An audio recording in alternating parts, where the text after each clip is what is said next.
The morning after my son's funeral, the phone rang at 3:15 a.m.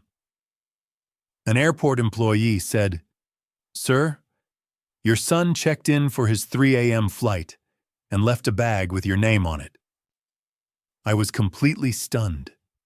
Just hours earlier, I had watched my son's coffin being lowered into the ground. But something in that call pulled me out of the house, and I drove straight to the airport. Inside the bag were $50,000 in cash, a phone, and a handwritten note that simply read, "Dad, please watch the video." My hands trembled as I pressed the play button, because the moment the screen lit up, what I saw nearly made my heart stop. Welcome to the story. Before we continue, tell me in the comments where you're watching from today, your city or country. Don't forget to like and subscribe if you enjoy stories like this. Note: this is a fictional story with dramatized elements created to convey meaningful and thoughtful ideas.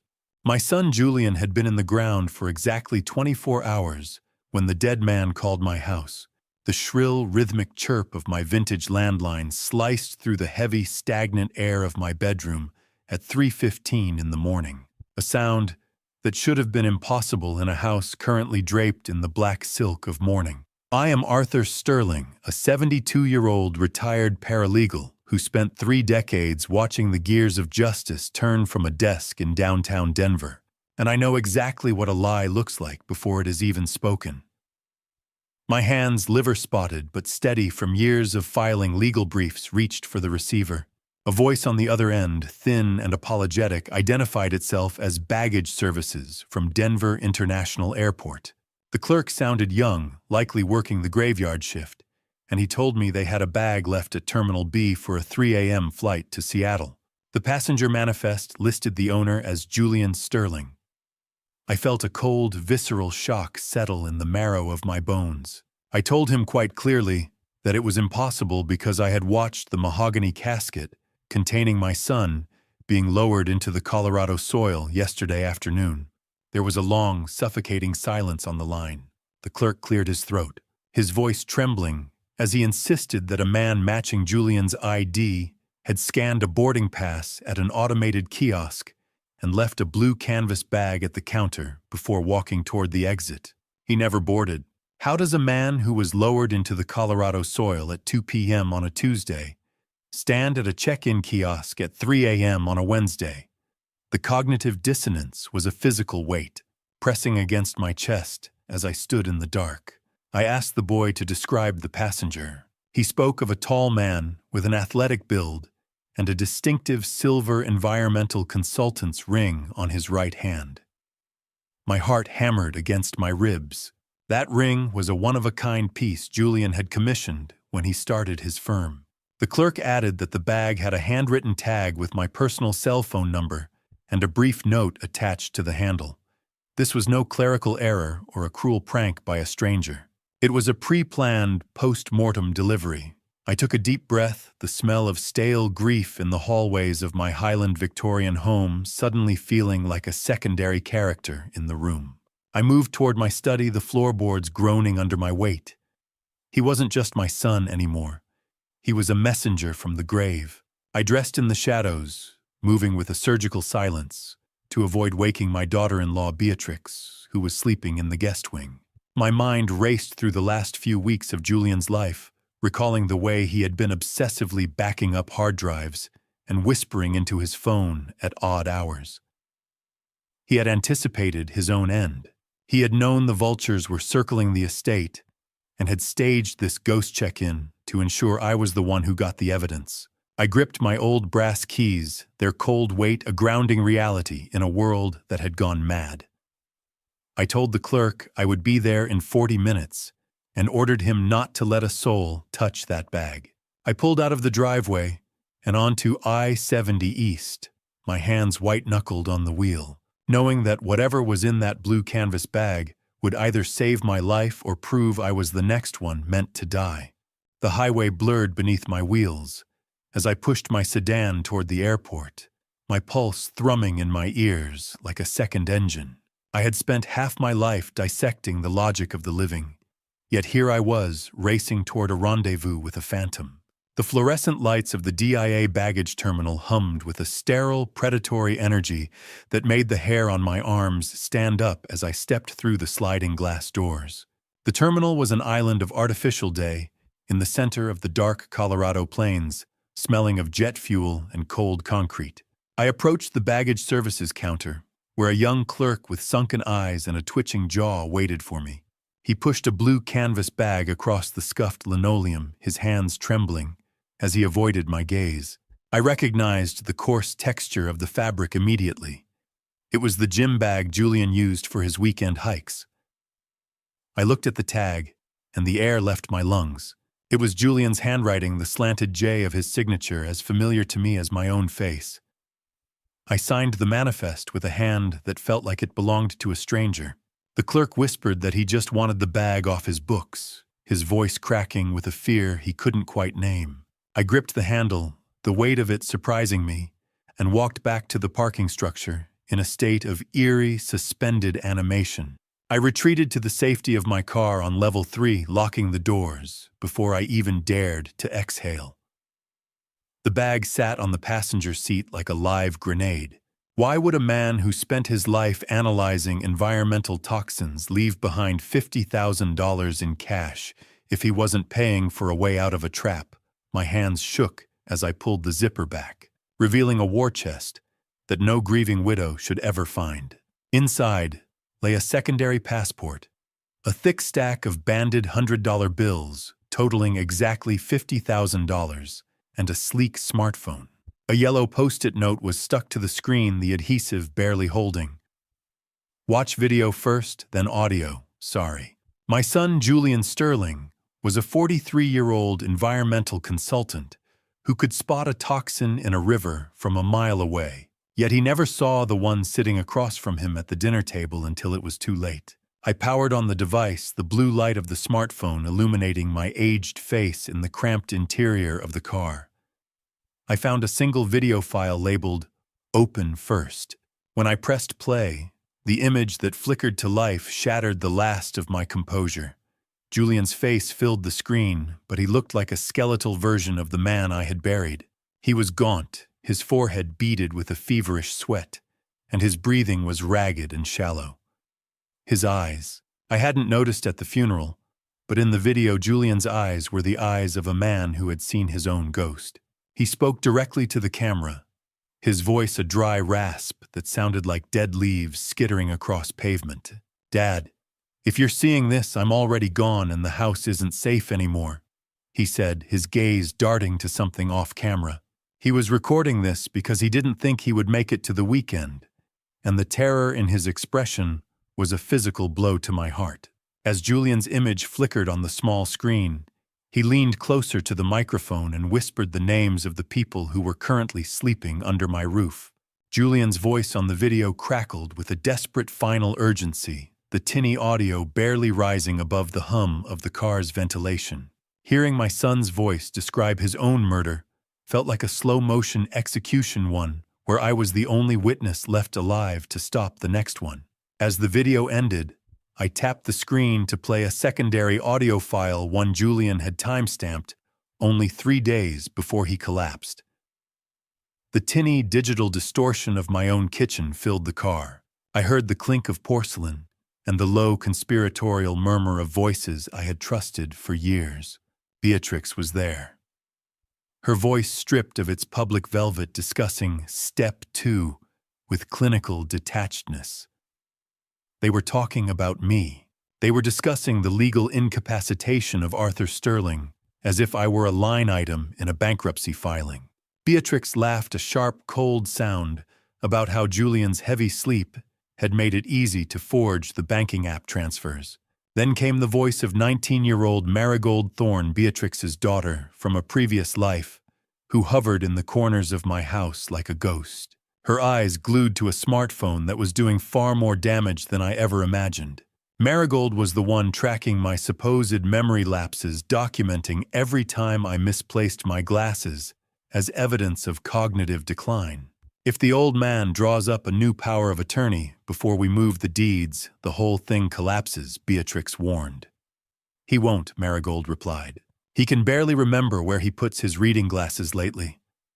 Their voices were like termites chewing through the structural integrity of the only life I had left.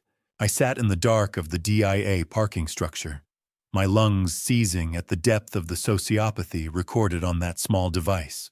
The $50,000 in the bag wasn't just cash. It was a war chest Julian had clawed back from the vultures, a resource hidden from the predators under my roof. I put the car in gear and drove back toward the Highland District, my paralegal brain automatically categorizing every sentence as a piece of admissible evidence. I parked 2 blocks away from the Victorian estate I had built in 1989, a house I refused to die as a guest in. I took several deep breaths of the cold, damp Denver sunrise to steady my hands, then tucked the smartphone and the cash into the car's hidden emergency compartment. Have you ever looked into the eyes of someone who is mentally measuring your casket while they offer you a cup of tea? I walked into the foyer, and the smell of brewing coffee and lavender detergent hit me like a physical blow. Beatrix Thorne, my 42-year-old daughter-in-law, stood by the stairs wearing Julian's old college hoodie, the scratchy wool a mockery of the man who once owned it. She was clutching a damp tissue, the rhythmic wet sound of her dabbing her eyes punctuating her performative worry. "Arthur, where have you been?" she cried, her face a mask of frantic grief. I woke up, and the car was gone. I was so scared something had happened to you too. I realized then that her worry was a trap. She was already documenting my wandering for the doctors she likely had on standby. She reached out to touch my arm with a hand that had likely signed the documents to end my son's life, and I had to fight every instinct I possessed not to recoil in horror. The heavy, oppressive silence of a breakfast table shared with a killer is a weight that few can truly comprehend. Every clink of a spoon against a ceramic bowl felt like a gavel striking, and the smell of the French press coffee Beatrix had poured for me was tainted by the memory of the audio I'd played in the dark. I didn't wait for the coffee to brew or for Beatrix to finish her choreographed sob story about the nightmares she'd had during my brief absence. I told her I had an early doctor's appointment that I'd forgotten to mention, ignored her offer to drive me, and grabbed my coat. I drove toward the only man in Denver who still owed me a favor. My hands vibrated against the steering wheel as I maneuvered my sedan through the thickening morning traffic, heading away from the Highland estate toward the glass and steel of downtown. I kept my eyes on the mirrors, searching for a familiar black SUV or a trailing sedan, my mind a rapid-fire checklist of legal protocols. The $50,000 in the hidden compartment felt like a lead weight beneath my seat. I knew the widow would soon realize the blue canvas bag at the airport was gone, and once that happened, the hunt would move from the shadows into the light. 35 years of paralegal work. I'd seen this movie before, but never with my own life as the script. I reached the glass tower of my old firm, the bright clinical glare of the downtown Denver skyline reflecting off the windows with a blinding intensity. Thane Garrison, a 45-year-old defense attorney with a posture like a sharpened blade, stood behind his mahogany desk. His expensive suit, a far cry from the hungry intern I'd mentored 20 years ago. The office smelled of expensive leather and old paper, a comforting scent of order that I desperately needed. "I'm not here as a visitor, Thane," I said as I closed the door. "I'm here as a client. And I need a vault." I laid it all out for him. Julian's staged message, the escape fund, and the recording of Beatrix and Marigold. Thane's expression hardened from professional warmth to a grim, predatory focus. He looked at the smartphone I'd recovered with a lawyer's cold eye.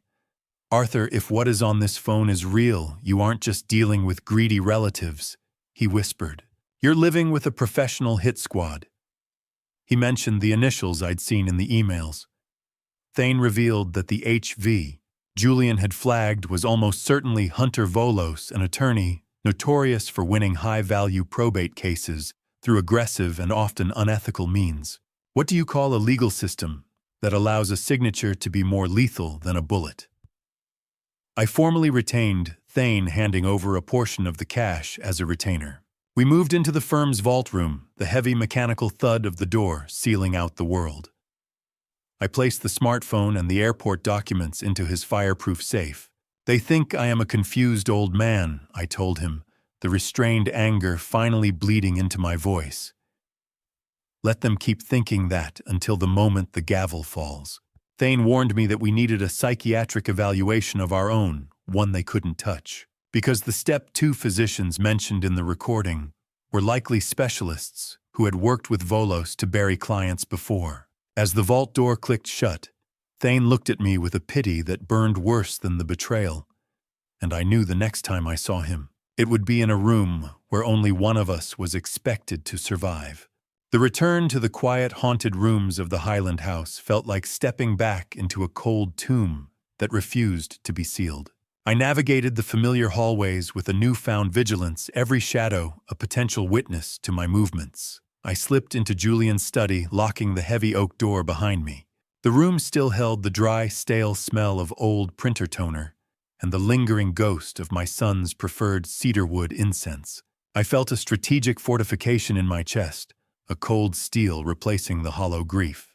There is a specific kind of sickness that settles in your gut when you realize you've been subsidizing your own son's replacement. I sat before his computer, the blue, hypnotic flicker of the monitor reflecting in my glasses as I accessed the local drive Julian had obsessively backed up before his final collapse.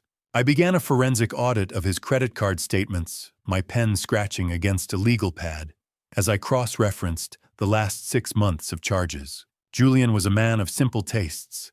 He preferred a grilled cheese sandwich to a 5-course meal. Yet the statements were littered with high-end grocery deliveries from artisanal markets he'd once mocked as overpriced status symbols. I found a charge for $400 at a luxury hardware store for a smart lock system Julian never installed. At least I hadn't seen it in the common areas. Then the realization hit me like a physical blow. Beatrix Thorne moved through Julian's bank accounts like a virus through an open wound, quiet, efficient, and utterly lethal. My son's money had been used to pay for the very security upgrades that now restricted my access to certain wings of my own home. My anger, usually a restrained and quiet thing, began to simmer toward a searing resentment. I dug deeper into the digital ledger until I found a recurring monthly charge of $2,400 to a property management firm in Capitol Hill. The invoices were cleverly disguised as business storage, but the address was a residential high-rise miles away from our Highland Victorian. I cross-referenced the dates with my own mental calendar. Every payment coincided perfectly with the nights Beatrix claimed she was in Boulder, visiting a sister who didn't actually exist. She didn't have a sister in Boulder. She had a ghost in Capitol Hill. Every steak, every bottle of wine Julian paid for was fuel for the man who was killing him. Greed isn't just a sin. In this house, it was a weapon system designed to erase a man while he was still breathing. I stood up, my knees popping in the silence, and began a physical search of the desk. I ran my fingers along the mahogany grain until I found it a spare key taped to the underside of the bottom drawer. It was silver, heavy and cold, with a small tag labeled with an address on Emerson Street. Julian knew. He hadn't just suspected the affair. The existence of this key suggested he had already been to that apartment. He was waiting for the right moment to strike, but his heart had given out before he could finish the play. I looked at the small silver key in my palm and realized that the counselor Vance Prescott wasn't just visiting the house. He was already living a second life on my son's dime. Julian had likely left something at that apartment for me to find a final piece of evidence hidden in the lion's den.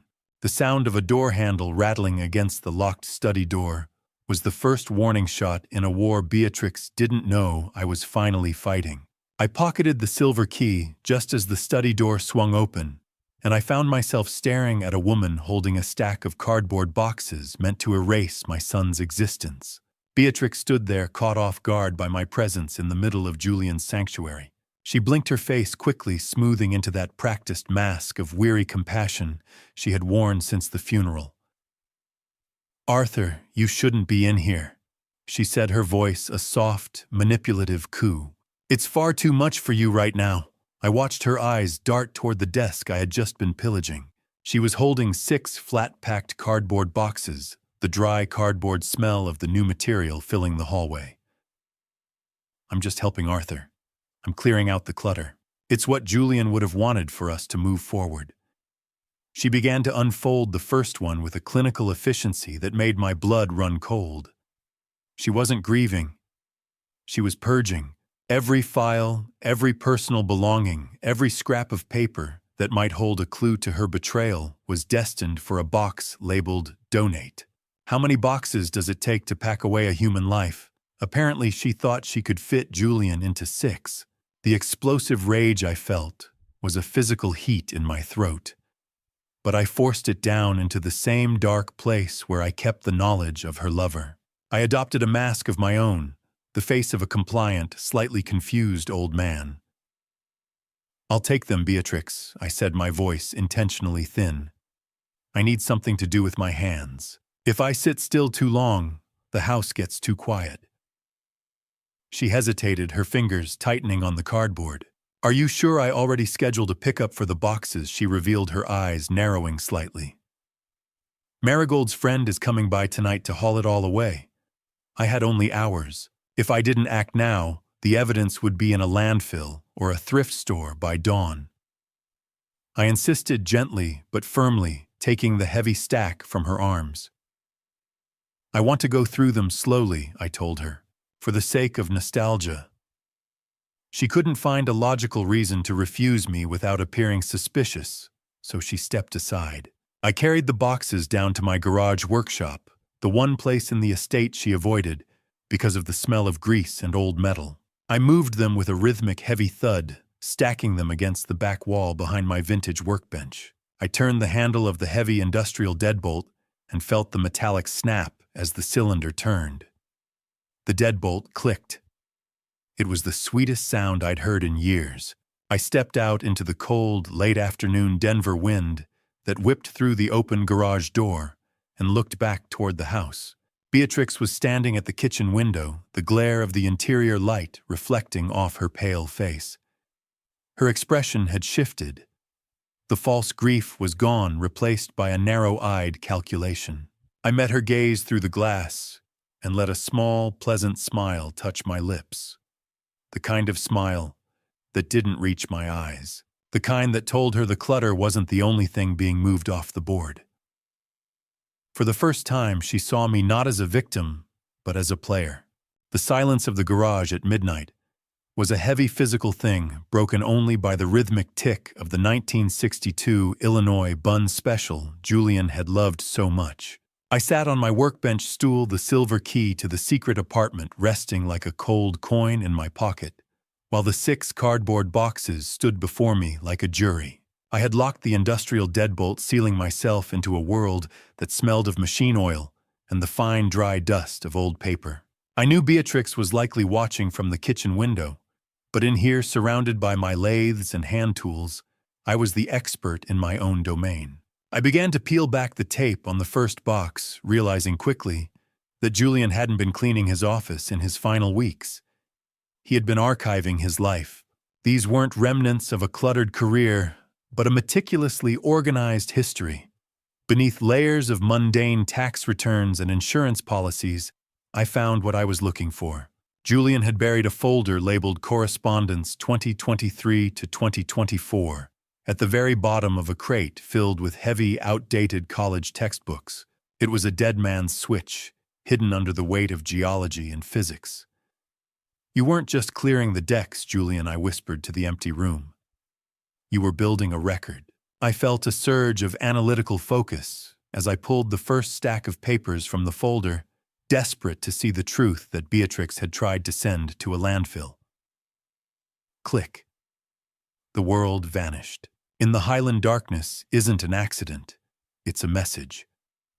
The hum of the fluorescent shop lights died instantly, and the sudden absolute silence that followed was deafening. I didn't move. I remained perfectly still on my stool, listening to the house. I knew that sound, the distinct metallic snap of the exterior breaker panel being flipped. Someone was outside in the dark, trying to blind me.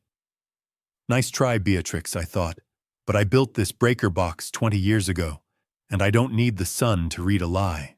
I reached into the top drawer of my workbench and retrieved the heavy-duty LED flashlight I'd kept in the same spot for over 2 decades. The blinding white beam sliced through the dark, illuminating the papers in my hand with a clinical, unforgiving glare. I opened a sealed envelope and found a printed email thread between Beatrix and a recipient with the initials HV. The date at the top of the page stopped my heart, December 2023. This was 3 full months before Julian's symptoms had even appeared. They were already discussing a revised timeline for the property transfer and the urgent need for Arthur Sterling to be medically managed before the spring thaw. I felt an icy clarity wash over me as I realized my son's death wasn't a tragedy. It was a scheduled event on a corporate calendar. They were measuring the drapes for my house while Julian was still breathing. How do you sleep at night knowing the person next to you has already marked your expiration date on a calendar? They didn't just kill him. They scheduled him.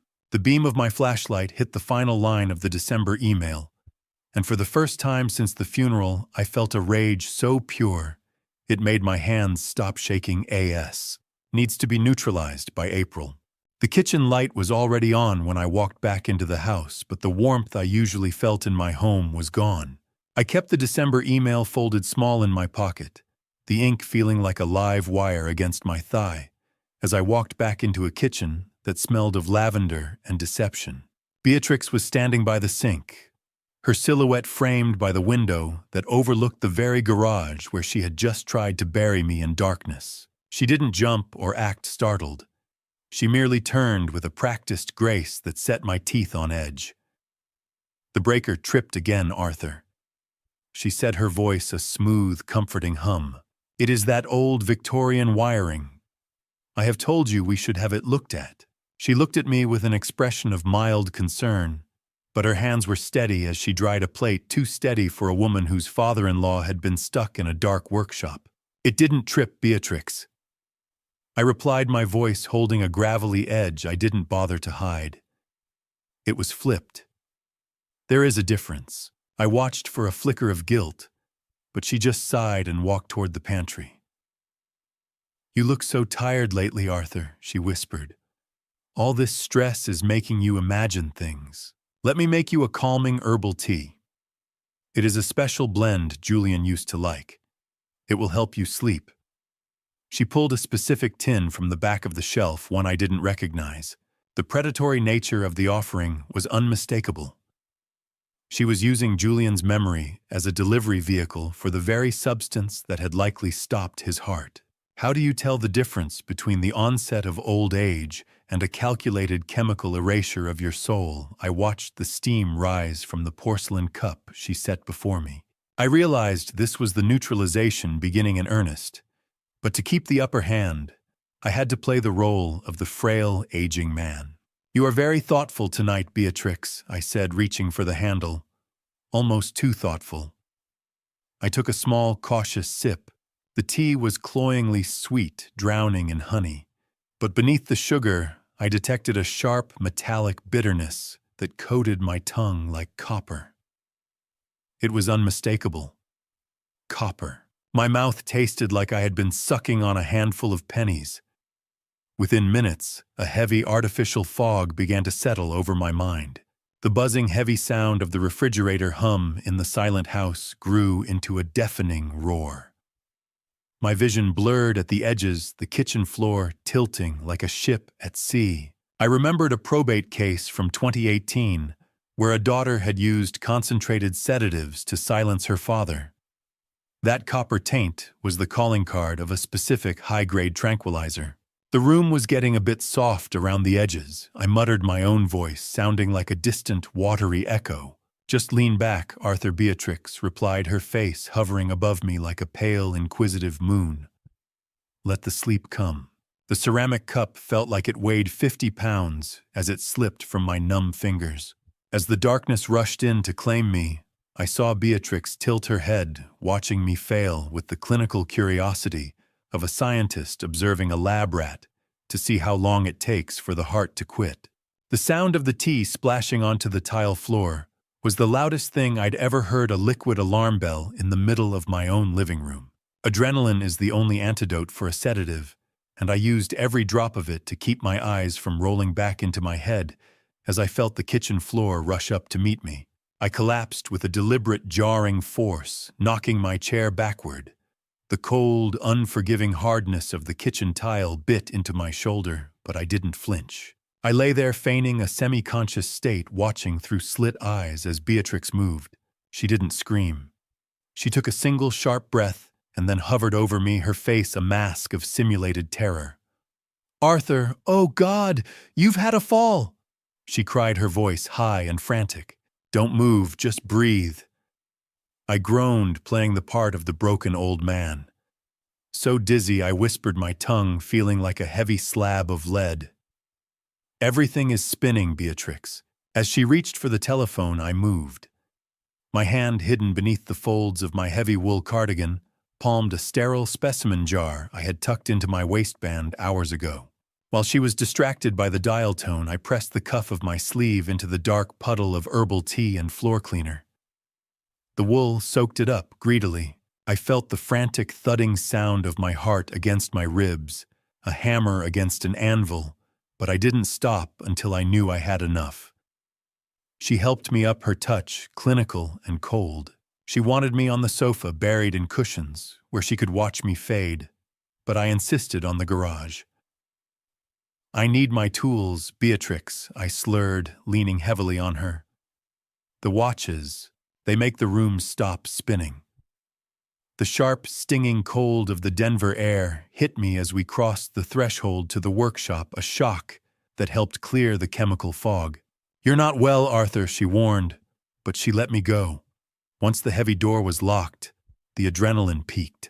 I stripped off the cardigan, a thick navy blue knit that had been Julian's final birthday gift to me. I realized with a start that my son's gift was literally saving my life for the second time today. Is it still called a home if you have to treat every doorway like a tripwire and every cup of tea like a death warrant? I wrung the poisoned liquid from the wool sleeve into the specimen jar, watching the amber droplets fall with a grim sense of triumph. I sealed it tight and shoved it into the hollow, oily base of my heavy industrial lathe. No one would think to look there. I turned to the last of Julian's boxes, my hands finally steady. Beneath a stack of old magazines, I found a printout of an email chain between Julian and a local cardiologist. Julian had been describing the same metallic taste and heavy heart I had just experienced. Julian didn't die of a broken heart. He died of a broken trust. He had been documenting his own slow poisoning, noting that he suspected dietary changes were being forced upon him. "You weren't guessing, Julian." I whispered, the paper trembling in my hand. "You had the evidence. You just ran out of time." I shoved the cardiologist's emails into the waistband of my trousers, knowing that as long as that jar was hidden in the lathe, I held a piece of the puzzle that Beatrix thought she'd already scrubbed clean from the kitchen floor. The sunrise over Denver was a pale, sickly yellow, reflecting the poison still circulating in my veins as I sat in the garage workshop, my phone pressed to my ear. How do you sit across from a woman who is feeding you a slow death and ask her to pass the salt without your hand shaking? I was waiting for the independent lab's verdict on the tea sample I'd wrung from my cardigan. The technician's voice was a metallic clinical drone over the speaker, lacking any human warmth.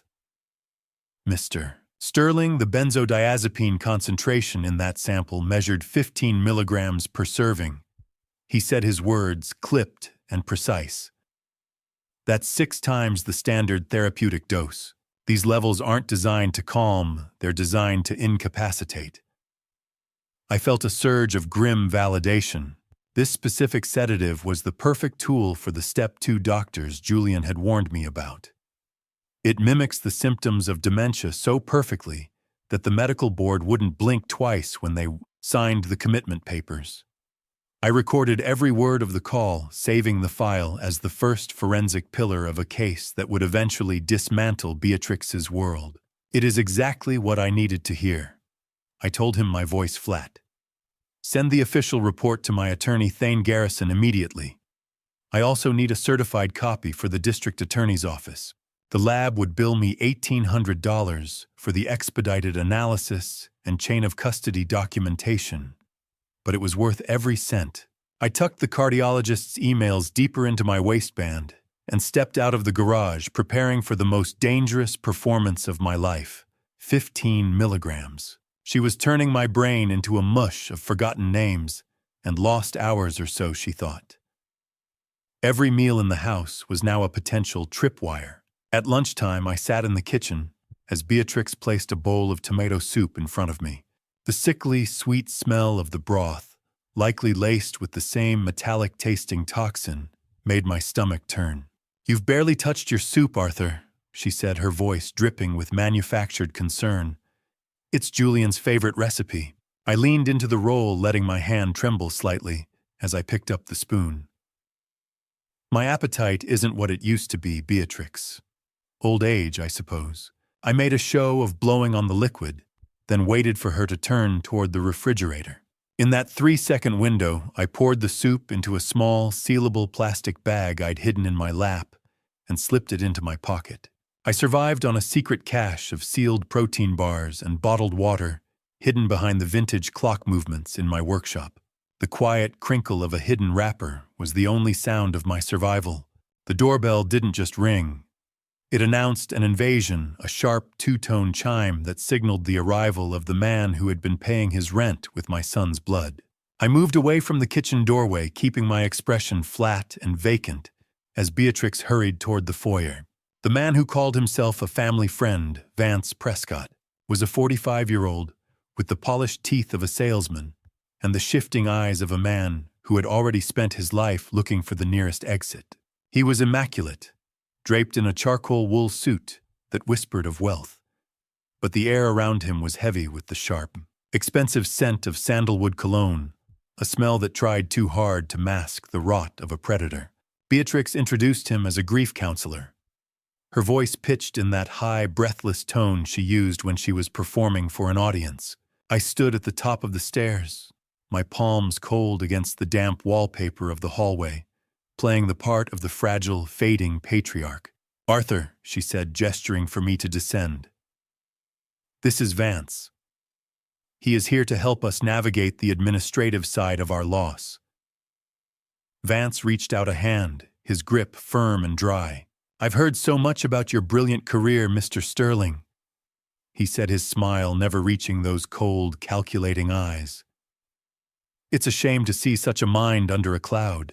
I knew then that his expertise wasn't in grief. I recognized the name from a disbarred financial advisor list I'd seen years ago, a specialist in predatory estate transfers who had lost his license for borrowing from the elderly. He touched the walnut wainscoting, like he was already planning where to hang his own coat. It made my skin crawl. While Beatrix went to the kitchen to prepare coffee, Vance began a slow, predatory circuit of the living room. He didn't look at the photos of Julian or the family heirlooms with sentiment. He appraised them like an insurance adjuster. He let his fingers trail over the Victorian moldings, his eyes lingering on the mahogany study door and the exact spot where the wall safe was hidden behind the landscape painting. I followed him with a hollow gaze, letting my mouth hang slightly open, as if I were struggling to keep up with the conversation. "This is quite a lot of house for an old man to manage alone, don't you think?" he asked, his voice a smooth, oily purr. I looked him dead in the eye, my voice a thin rasp. "I remember where every nail was driven, Mr. Prescott. Is there anything more dangerous than a man with a suit that fits perfectly and a conscience that doesn't exist?" I feigned a sudden need for the restroom, doubling back through the shadows of the hallway once I was out of their sight. The heavy, rhythmic ticking of the grandfather clock masked my footsteps. From the dark corner near the pantry, I watched the kitchen. Beatrix and Vance were standing close, too close. He placed a hand on the small of her back, a familiar possessive gesture that stripped away every lie of professional distance. "How much longer?" B. Vance whispered, the bitterness of the coffee steam rising between them. "The doctors are getting impatient." "Soon," she replied, her face a mask of cold iron. "He is already stumbling. Just hold your breath a little longer." I pulled back into the darkness of the hall, just as Vance turned his head, But it wasn't his eyes that caught me. It was the silver ring on his pinky finger, the exact twin to the one Julian had left in the airport bag. I sat in the dark of my study that night, the silver key Julian left me feeling like a block of ice against my chest. Secrets have a way of rotting from the inside out, and the one I was about to uncover didn't just explain Julian's death, it redefined the last 20 years of a lie. I had to know about the ring. I had to know why a man who claimed to be a stranger wore a signature piece belonging to my son. I drove to a nondescript office building on the edge of downtown Denver, the kind of place where the directory names change every 6 months. Claude Wilson, a 55-year-old private investigator with the lean build of a distance runner and eyes that seemed to record every shadow in the room, sat behind a desk that held nothing but a laptop and a cold cup of black coffee. The office was thick with the hum of a server rack tucked in the corner and the faint, stale smell of cigarette smoke clinging to old case files. I didn't waste time on pleasantries. "That ring on Vance Prescott's finger isn't just jewelry, Claude," I said, leaning over the desk. "It's a signature." I watched as he began to work his fingers dancing across the keys with a clinical speed. "He didn't go by Prescott in Illinois." Claude muttered, his eyes never leaving the screen. "He's a high-level fraudster who specialized in predatory companionship for wealthy estates." My paralegal mind started connecting the dots of a life spent in the shadows. Claude flipped the laptop around to show me a pixelated blue-glow gym surveillance photo from 8 months ago. It was a weight room in Aurora. Beatrix and Vance were standing by a rack of dumbbells talking with the easy familiarity of longtime lovers. Gym records. 8 months of heavy lifting and heavier lies.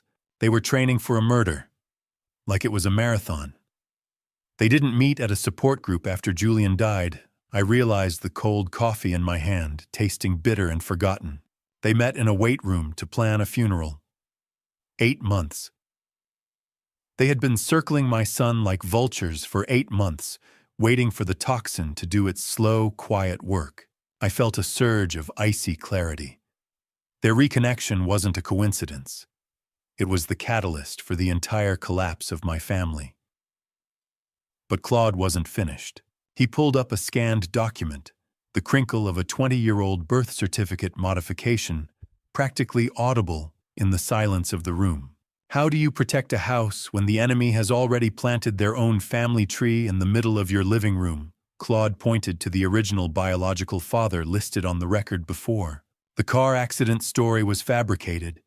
It was Vance. "He's not her counselor, Arthur. He's her father." The words hit me with the force of a physical blow. They didn't just bring a lover into my house. They brought a bloodline. Marigold wasn't a quiet witness or a victim of circumstances.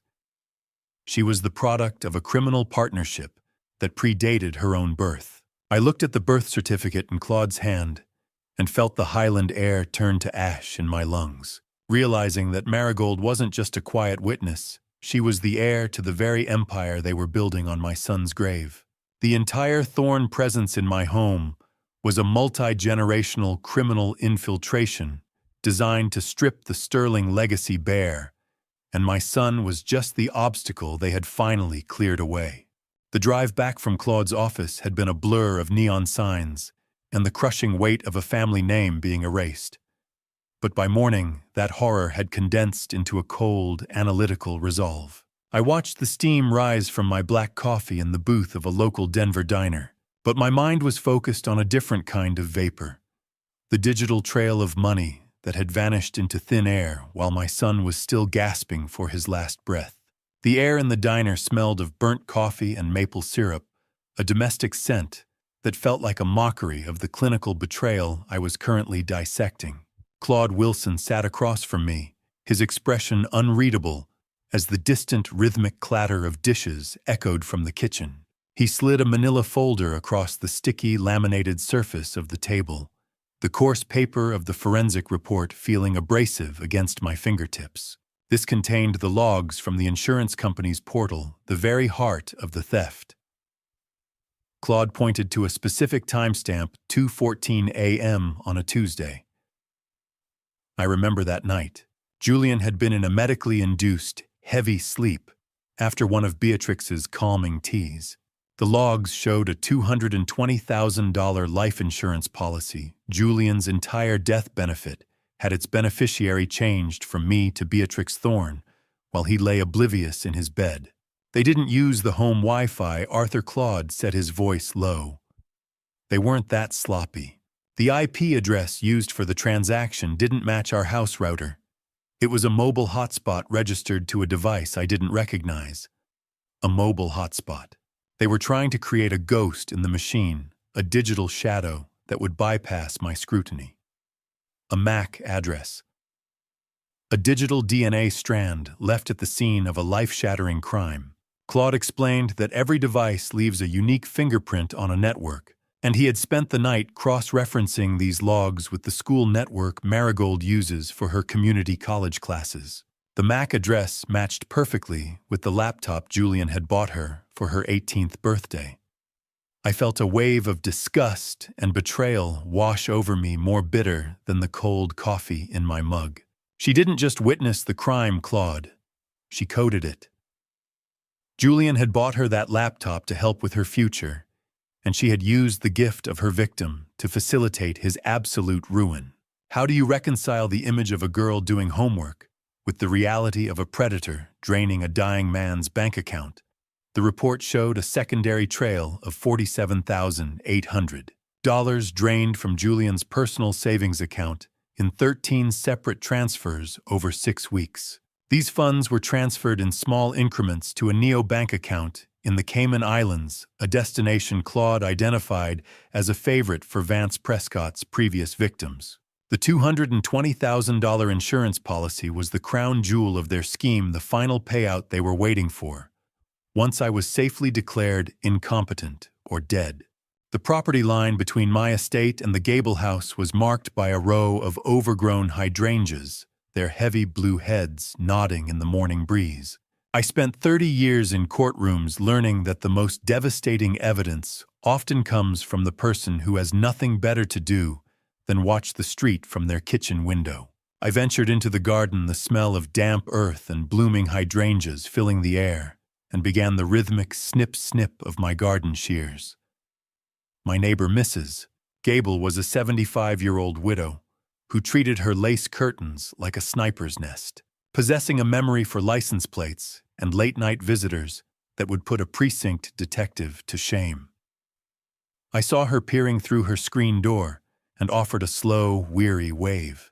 I played the role of the grieving, slightly forgetful old man leaning against the fence, as if I needed the support.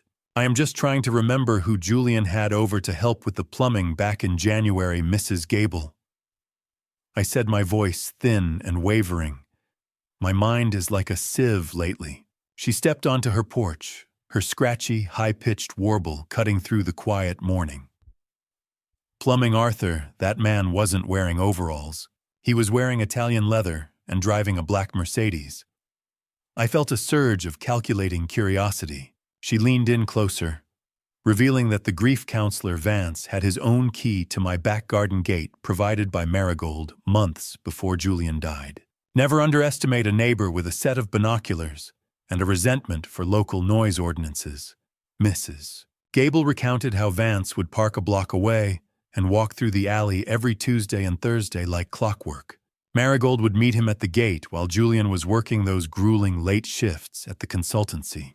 Most importantly, she described seeing Vance hand over small, amber-colored pharmacy bottles to Beatrix in the driveway when they thought the neighborhood was asleep. My stomach turned with a nauseating confirmation. Amber bottles, I asked, keeping my tone casual despite the cold weight of the smartphone against my chest.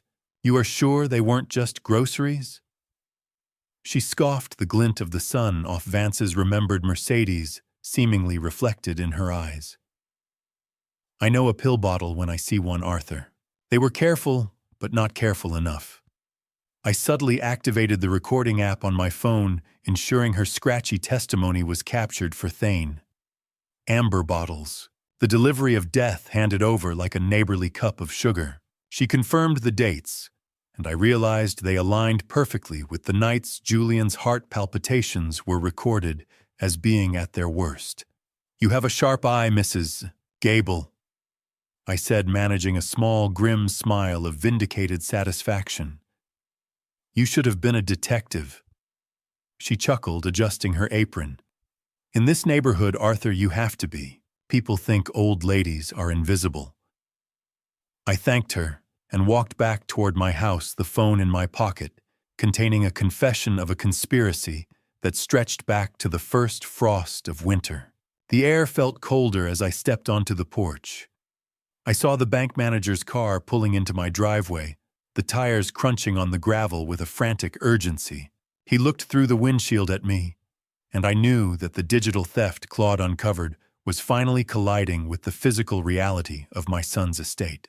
The bank manager, a man usually defined by his ironed shirts and professional calm, was sweating through his suit jacket as he slammed his car door shut in my driveway. Mr. Henderson, the branch manager of First National Bank for 15 years, was a man of strict ledger lines and starched collars who currently looked like he'd been chased through a Denver alleyway by a ghost. He stood on the hot asphalt, the damp heat of a Denver noon making the air shimmer around his frantic silhouette. "Arthur, we have a problem." He stammered, his eyes darting toward the front door of my house as if expecting a siege. I maintained my posture of vigilant triumph, leaning against the porch railing. "She was at the bank an hour ago," Henderson continued. "Beatrix.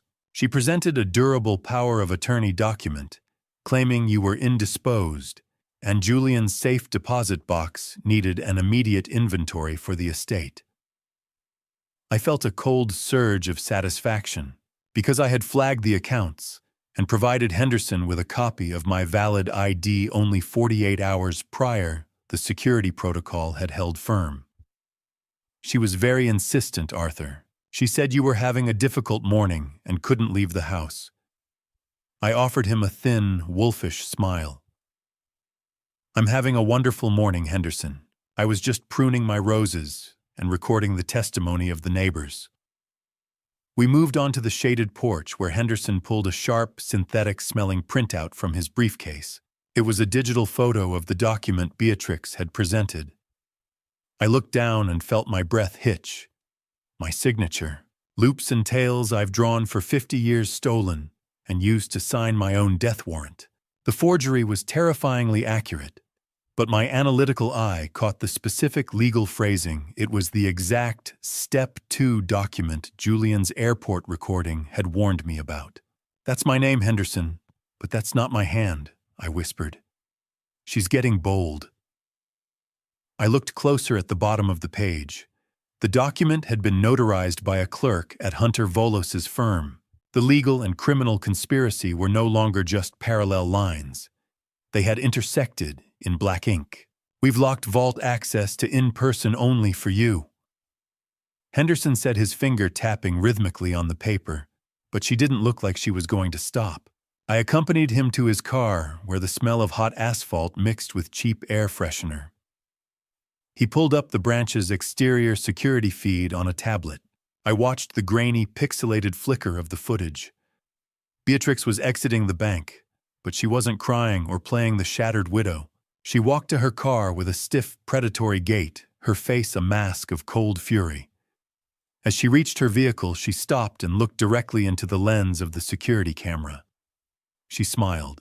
It wasn't a smile of joy. It was a signal of recognition. Have you ever seen a predator realize the prey is watching them back? It doesn't make them run. It makes them hungry. She knew the heist had failed, and she was shifting her strategy. "Look at her eyes," Henderson muttered. "That's not a grieving widow." "No," I replied, my voice like gravel. "That's a hunter who just realized the trap didn't spring." As the video looped, I realized Beatrix wasn't just angry that she couldn't get into the box. She was checking her watch, counting down the minutes until the senior wellness board arrived at my front door. The black SUV didn't just pull up to the curb. It loomed there like a hearse waiting for a body that was still very much alive and armed with 30 years of legal precedence. I watched it from the window of my study, my pulse steady, despite the high-tension hum vibrating through the house. I had seen Beatrix checking her watch for the last hour, her movements jerky and anxious. When the heavy, ominous thud of the front door being opened echoed through the foyer, I didn't get up. I remained seated in my wingback chair in the living room, bathed in the aggressive white light of the Denver afternoon. Two men stepped into my home, draped in clinical white coats that smelled too strongly of fresh starch. They wore tactical-looking lanyards with plastic badges that looked impressive to the untrained eye. Beatrix opened the door immediately, her face already twisted into a mask of tearful relief. "Oh, thank God you are here!" she cried, her voice a pitch-perfect imitation of a woman at her wit's end. He has been so confused, wandering at all hours. I watched the choreographed entry with a cold, analytical eye. "Mr. Sterling," one of them said, stepping into my personal space with a practiced predatory ease, "we have received an urgent concern regarding your cognitive stability and safety. We are part of the Senior Wellness Board." The suffocating tension in the room was thick enough to taste, but I didn't blink. They used soft, condescending tones, launching into a barrage of orientation questions designed to trip up a tired mind. "Arthur, do you know what year it is? Do you know who the president is?" I looked past them, noting how they scanned the room, their eyes lingering on the silver service and the antique clock, rather than my pupils. Doctors. They had the bedside manner of a debt collector and the eyes of a shark. I knew exactly who they were. My research had shown that these men weren't medical professionals. They were low-level employees from a private security firm owned by a shell company Julian had been investigating before he died. I finally spoke, my voice a dry, level rasp that cut through their rehearsed concern. "I know that your Colorado Medical Board certification isn't hanging on your lanyard, doctor," I said. "I also know that your firm's insurance doesn't cover felony impersonation." They stiffened, the younger one reaching into a pocket to produce a dry, papery transport form. It was a fraudulent attempt to take me for observation.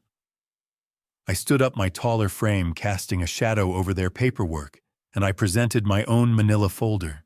I demanded to see their court-ordered subpoena and the specific NRS statutes that grant a private security firm authority over a citizen in his own home.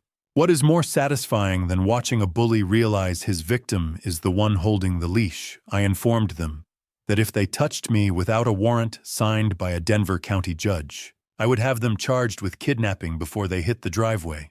I then pointed to the grandfather clock, revealing the lens of the camera I'd hidden there to record their illegal attempt to bypass due process. The men began a frantic, disorganized retreat, the younger one nearly tripping over the rug. "We must have the wrong paperwork," the lead one muttered. "We will be back." The sound of gravel spraying echoed through the house as their SUV fled. Beatrix turned to me, the mask of the grieving widow finally shattered into a jagged edge of pure, unadulterated hatred. The camera felt like a live grenade in my pocket as I descended back into the house, but for now I was still the only one who knew it was armed. I didn't give Beatrix time to find her voice. I turned my back on her hatred and climbed the stairs toward the one part of the house where the dust still held the truth.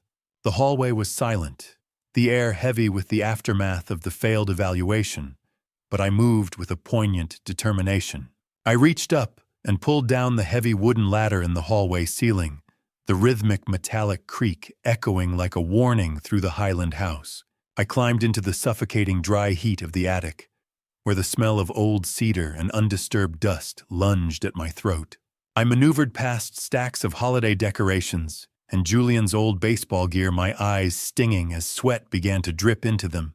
I felt a magnetic pull toward a specific back corner, the place where Julian used to hide his treasures as a boy.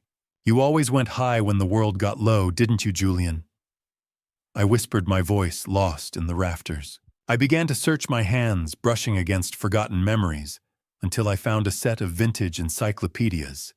Tucked inside the hollowed-out A volume, I found a small, high-end Nikon digital camera. The device gave a cheerful digital beep as it powered on fully charged, as if Julian knew I would be coming for it today. I sat on an old steamer trunk and began to scroll through the playback, my breath hitching in the stagnant air. Julian wasn't just a victim.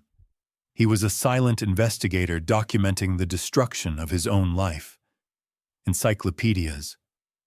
The A volume held the evidence of his adultery. The camera contained dozens of time-stamped photos of Beatrix's car parked outside a motel in Lakewood, often accompanied by Vance Prescott's black Mercedes. My son had used his professional environmental monitoring skills to track her movements without her ever suspecting. I saw one specific photo of them sitting on a park bench, looking at a set of blueprints for the Highland estate. Lakewood. That is where she said she was taking those grief walks to clear her head. In reality, they were redesigning my house while my son was still dying. How do you keep your hands steady when you're looking at the blueprints of your own dispossession? It was clear they had been planning this since at least January. Proving the legal theft was a multi-month project, not a reaction to Julian's sudden passing. The cold, surgical fury I felt made the sweltering attic feel like an icebox. They had sat in that motel room, likely paid for with Julian's credit cards, and mapped out how to erase us both. I zoomed in on the final photo, a high-resolution shot taken from across the motel parking lot. My heart stopped as I saw what Vance was holding in his other hand, as he leaned through the driver's side window of Beatrix's car. It was a small amber pharmacy bottle, identical in every way to the ones Mrs. Gable had seen him delivering to my back door in the dead of night. He wasn't just the lover and the architect. He was the supplier. I turned off the camera, the blue light fading to black, and realized that I finally had the physical link between their affair and the toxins that had stopped my son's heart. The camera felt like a live grenade in my pocket. As I descended back into the house, its weight, a physical reminder of the power I now held. I didn't go to the police with the motel photos. I went to the one place that scares a crooked lawyer more than a jail cell, the Colorado Office of Attorney Regulation Council. I retreated to my study, the familiar scent of old bindings and leather grounding me as I prepared to strike. I sat in my high-backed chair, the rhythmic, reassuring tick of the grandfather clock in the hall, keeping time as I utilized my 35 years of paralegal connections. I placed 3 specific calls to retired colleagues who specialized in legal ethics and probate fraud. I shared the details of the forged power of attorney and the suspiciously accurate notarization from Hunter Volos's firm. I knew that in the Denver legal community, a reputation for dirty notarizations was a career killer. I am not looking for a favor, Frank, I said, into the receiver, my voice steady. I am looking for a scalpel. Hunter Volos is cutting corners in my living room, and the notary's stamp is his weakest link. If he forged my name, he forged his own ethics. Why fight a war with bullets when you can win it with a well-placed grievance and a phone call to the right clerk? With Thane Garrison's assistance via a secure line, I filed the formal complaint. I included the digital timestamp from the motel photos showing Volos's lead assistant meeting with Vance Prescott on a day the assistant claimed in court records to be in a deposition across town.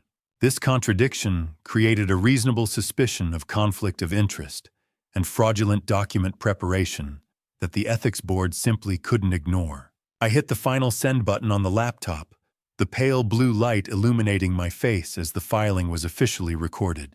If the board freezes his files for an audit, I told Thane Beatrix loses her shield. Subpoenas. The only thing in this house more lethal than the tea.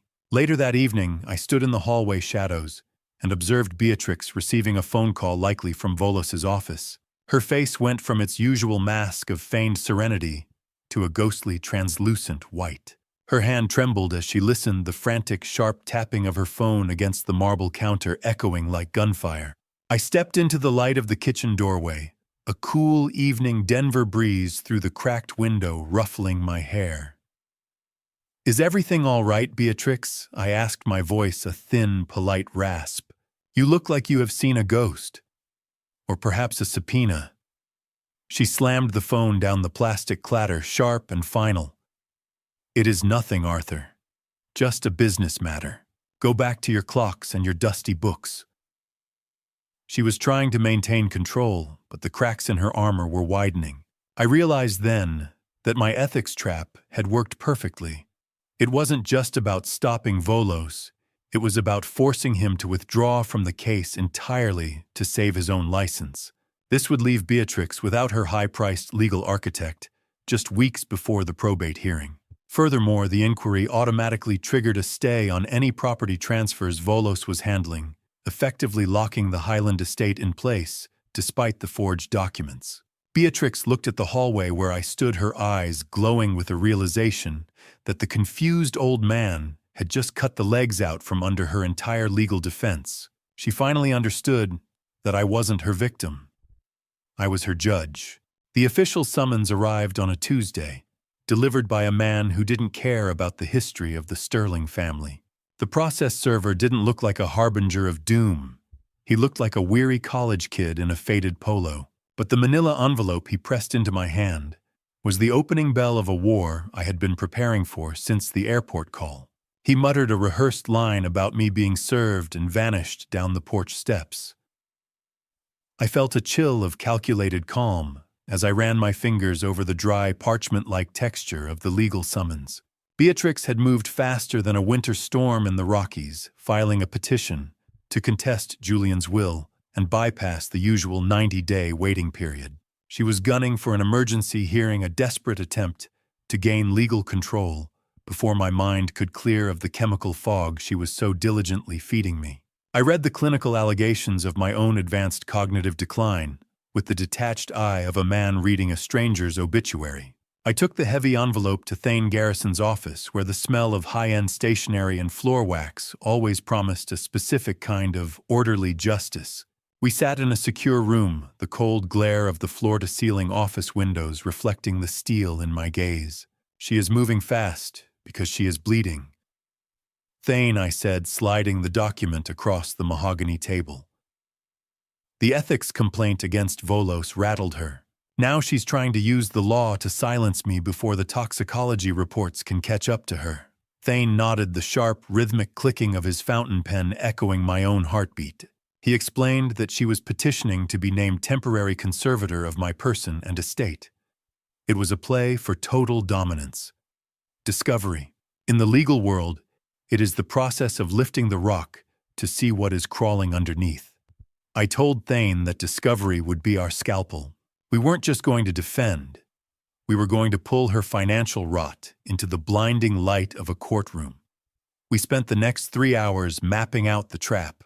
I insisted on a specific list of demands: Beatrix's phone records, the login history for Julian's banking apps, and the identities of the 2 physicians she intended to call as experts on my mental state. As I scrolled through the summons again, I hit a paragraph that made my blood turn to ice. Marigold had signed an affidavit confirming my supposed episodes of violence. They had escalated from simple fraud to character assassination using the girl Julian loved as the primary weapon. How do you defend against a lie that has been signed, sealed, and delivered by your own family? Thane wanted to present the smartphone recordings immediately, but I held up a hand. No, let her lie under oath first. A lie told in court is a permanent record. Once she commits to the fiction, we'll hand them the rope and see if they are smart enough not to tie the knot. We finalized the discovery requests, setting a perimeter around the truth that they would have to cross at their own peril. I signed the documents with a steady hand, knowing that the names of the doctors on her list would be the final nails in a casket she was currently building for herself. I walked out into the Denver sun, surgically focused and colder than the shade of a mountain peak. The house was quiet when I returned, the kind of silence that precedes a storm.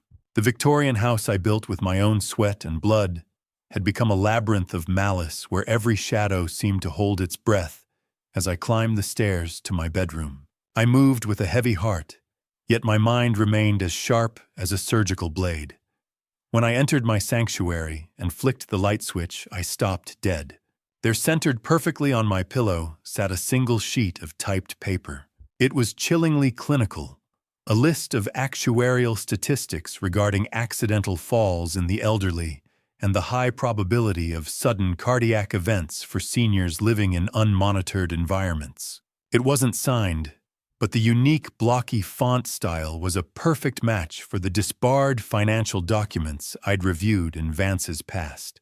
So we have moved past the tea and onto the blunt threats I whispered to the empty room. You're getting desperate, Beatrix. Desperate people make noise. I didn't let the fear take root. Instead, I felt a surge of cold, analytical resolve. My paralegal training took over as I reached for my smartphone. Fall risk. That's what the paper said. In this house, the only thing falling is the Thorne family's house of cards. I took several high-resolution photos of the note exactly where it lay, the stark white glare of the smartphone flash illuminating the threat.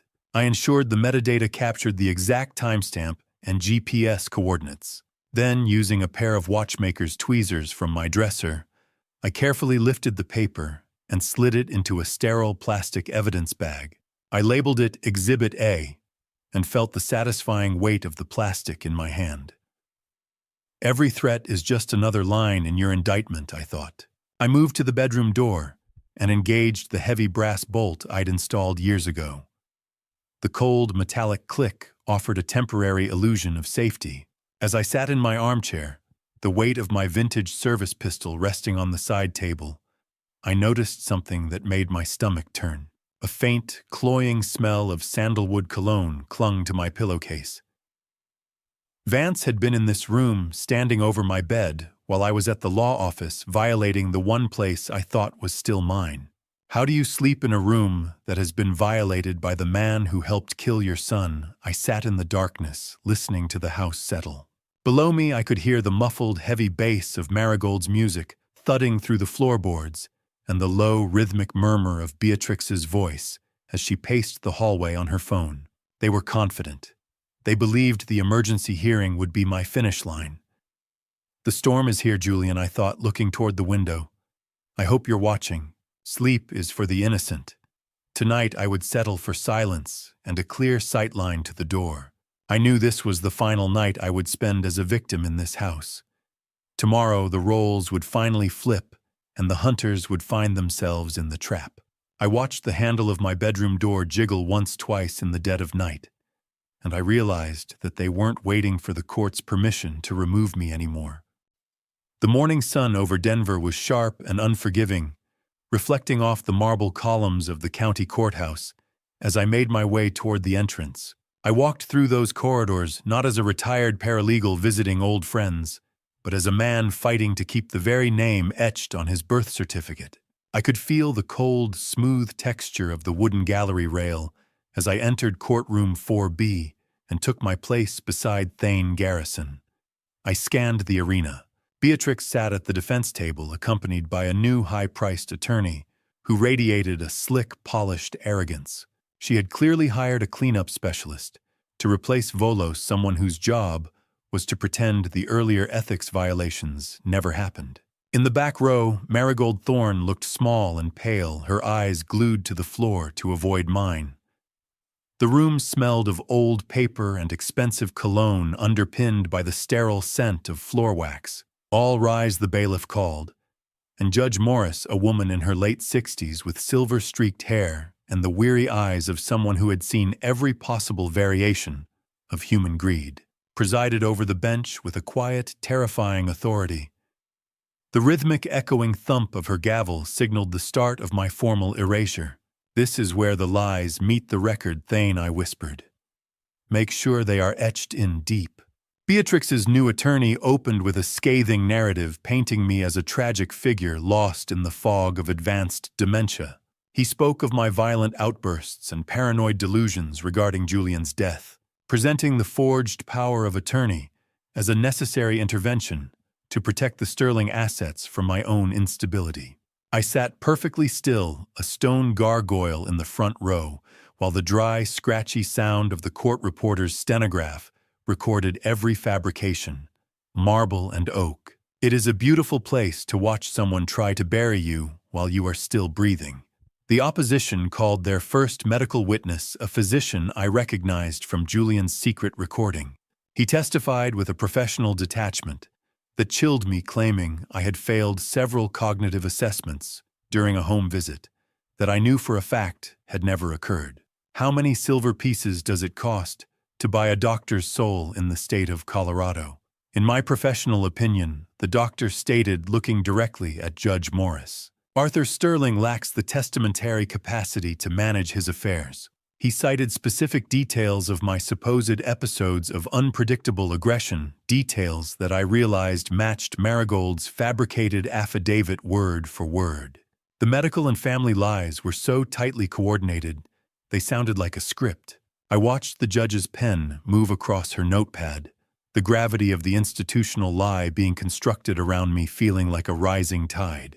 I felt a pang of vindication-hungry dread, but I didn't let it show. The doctor stepped down, looking smugly at his briefcase as he passed our table. Thane leaned in to whisper that it was finally our turn to present. I looked over at Beatrix and saw her allow herself a single triumphant smile. It was the look of a woman who thought she had already won the war. She wouldn't have worn that expression if she had known what was on the smartphone currently sitting in my attorney's pocket, waiting to turn her coordinated testimony into a confession. Thane Garrison stood up his chair, scraping against the floor with a sound like a blade being drawn. He didn't start with a question. He started with a heavy black evidence bag that he placed on the table with a thud that echoed like a gunshot in the silent courtroom. I sat with my hands folded, my posture surgically calm, as I watched the opposition's arrogance begin to fray at the edges. Thane addressed the court with a predatory precision, preemptively citing Colorado Revised Statutes, Section 18-9-303. He reminded Judge Morris that under our state's one-party consent laws, a recording made by a participant is entirely legal and admissible. He established the chain of custody for the device, tracing its journey from a secure airport locker to his firm's vault. Your Honor, my client isn't here to argue opinions, Thane said, his voice resonant and commanding. He is here to play the truth. Beatrix's attorney was on his feet, instantly shouting an objection about unauthenticated illegal recordings, but the desperation in his tone was unmistakable. Judge Morris raised a hand for silence, her eyes fixated on the black bag. I felt the cold, unforgiving marble floor under my feet as the clerk took the phone and prepared the playback. The courtroom fell into an absolute airless silence. Then the hollow digital hiss of the smartphone filled the chamber. It was the ambient sound of my own kitchen, a domestic backdrop for a monstrous conversation. Beatrix's voice was clear, businesslike, and utterly devoid of the grief she had been wearing like a costume. She described the plan to establish my incapacity through 2 bribed physicians, talking about drugging me until I couldn't find the bathroom. 30 seconds of audio. It was shorter than a commercial, but it was long enough to hang them both. The sociopathic details of the financial theft and the medical manipulation were broadcast to the official records, stripping away every lie they had told under oath. Have you ever heard your own death warrant discussed over a pot of coffee? It's a sound you never quite get out of your teeth. The most chilling moment came when Marigold's voice entered the recording. She wasn't just a passive observer, she was laughing at the idea of me being neutralized. Arthur won't suspect anything, she had said. He just sits in that garage with his watches. I watched the color drain from Beatrix's face until she looked like a statue carved from ice. Marigold was trembling so violently in the back row that the gallery bench creaked, and the sharp, stinging scent of smelling salts from a concerned spectator drifted through the air. Judge Morris leaned forward, her gaze cutting through the petitioner's table like a laser. She overruled the defense's frantic objections with a single sharp word. The recording is admitted, she declared, the rhythmic echoing thud of her gavel punctuation, the end of Beatrix's facade. I suggest the petitioner prepares a very different kind of defense for the continuation. This isn't over, Arthur. Beatrix hissed, her voice a poisonous whisper, but the power had already shifted. The judge immediately adjourned the hearing for a re-evaluation of the evidence, which I knew was a professional courtesy, before contacting the district attorney. Judge Morris slammed her gavel down with a finality that felt like the earth shifting, and as the bailiff approached the petitioner's table, I realized the probate hearing had just become a murder inquiry. The courtroom doors swung open with a heavy groan, and I stepped into the hallway to find my daughter-in-law waiting for me. I didn't even make it to the elevators before the silk mask of the grieving widow was ripped away, replaced by the snarling teeth of a cornered animal. The high-ceilinged marble corridor of the Denver County Courthouse felt vast and indifferent to the wreckage of our family, smelling of floor wax and old heavy justice. Beatrix intercepted me with a sharp, echoing click of her heels against the stone, her eyes bright with a manic, cold fury. She stepped directly into my path, her face inches from mine, and I could feel the desperate heat of her breath against my skin as she hissed her threats. "You think a little piece of digital noise changes anything?" "Arthur," she snarled, her voice a poisonous rasp, "you're an old man with a fading mind.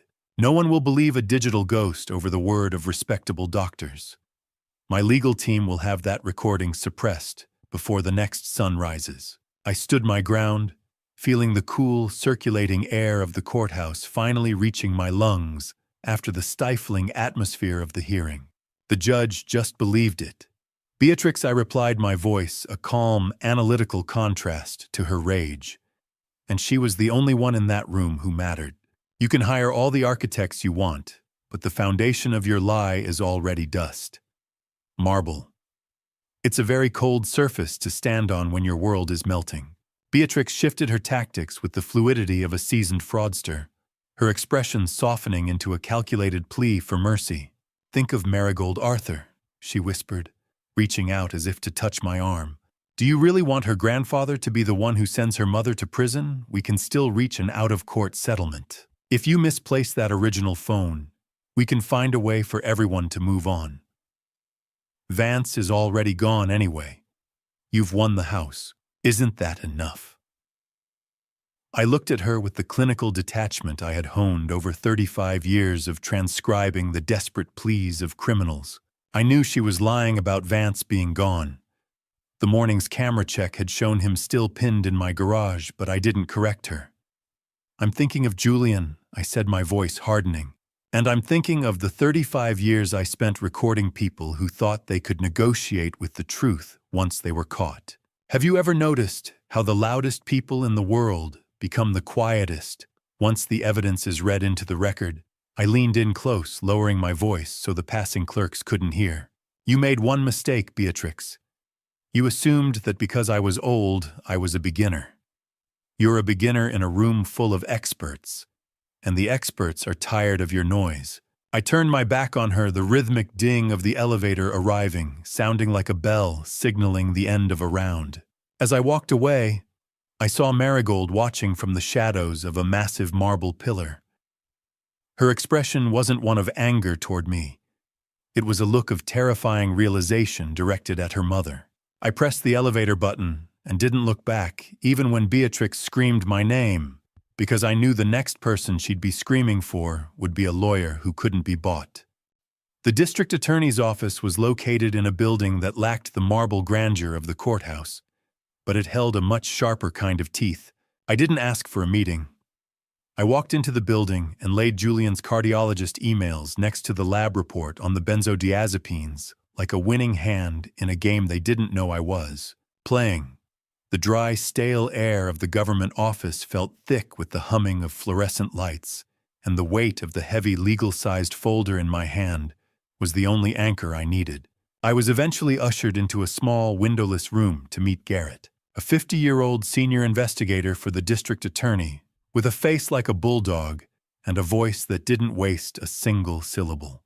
He looked at me through spectacles that seemed to zoom in on my every intention, sipping from a mug of strong, acidic coffee that smelled like a long night on the job. "I'm not here for a civil dispute, Garrett," I said, my voice as cold and analytical as a court transcript. "I'm here because my son was poisoned in his own bed, and I have 31 pages of forensic evidence that proves it." I systematically laid out the physical evidence, the recorded confession from the kitchen, the IP logs linking the insurance fraud to Marigold's laptop, the neighbor's testimony about those amber pharmacy bottles, and finally, the comprehensive audit Claude Wilson had compiled over 3 weeks of investigation. The audit was a masterpiece of cross-referencing bank statements, insurance portal logs, email timestamps, and medical appointment records, all woven together into an airtight narrative.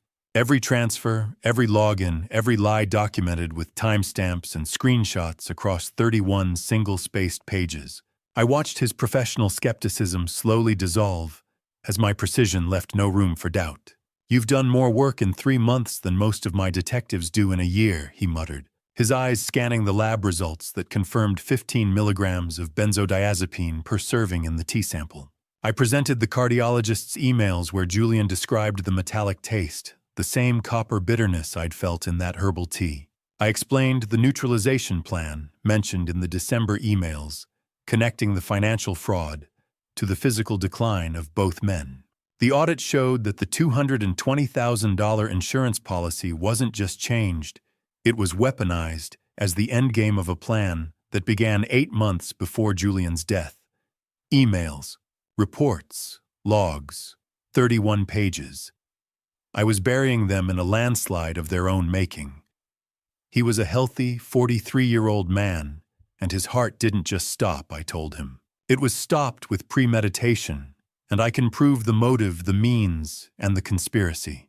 Garrett leaned back, a cold realization crossing his weathered features.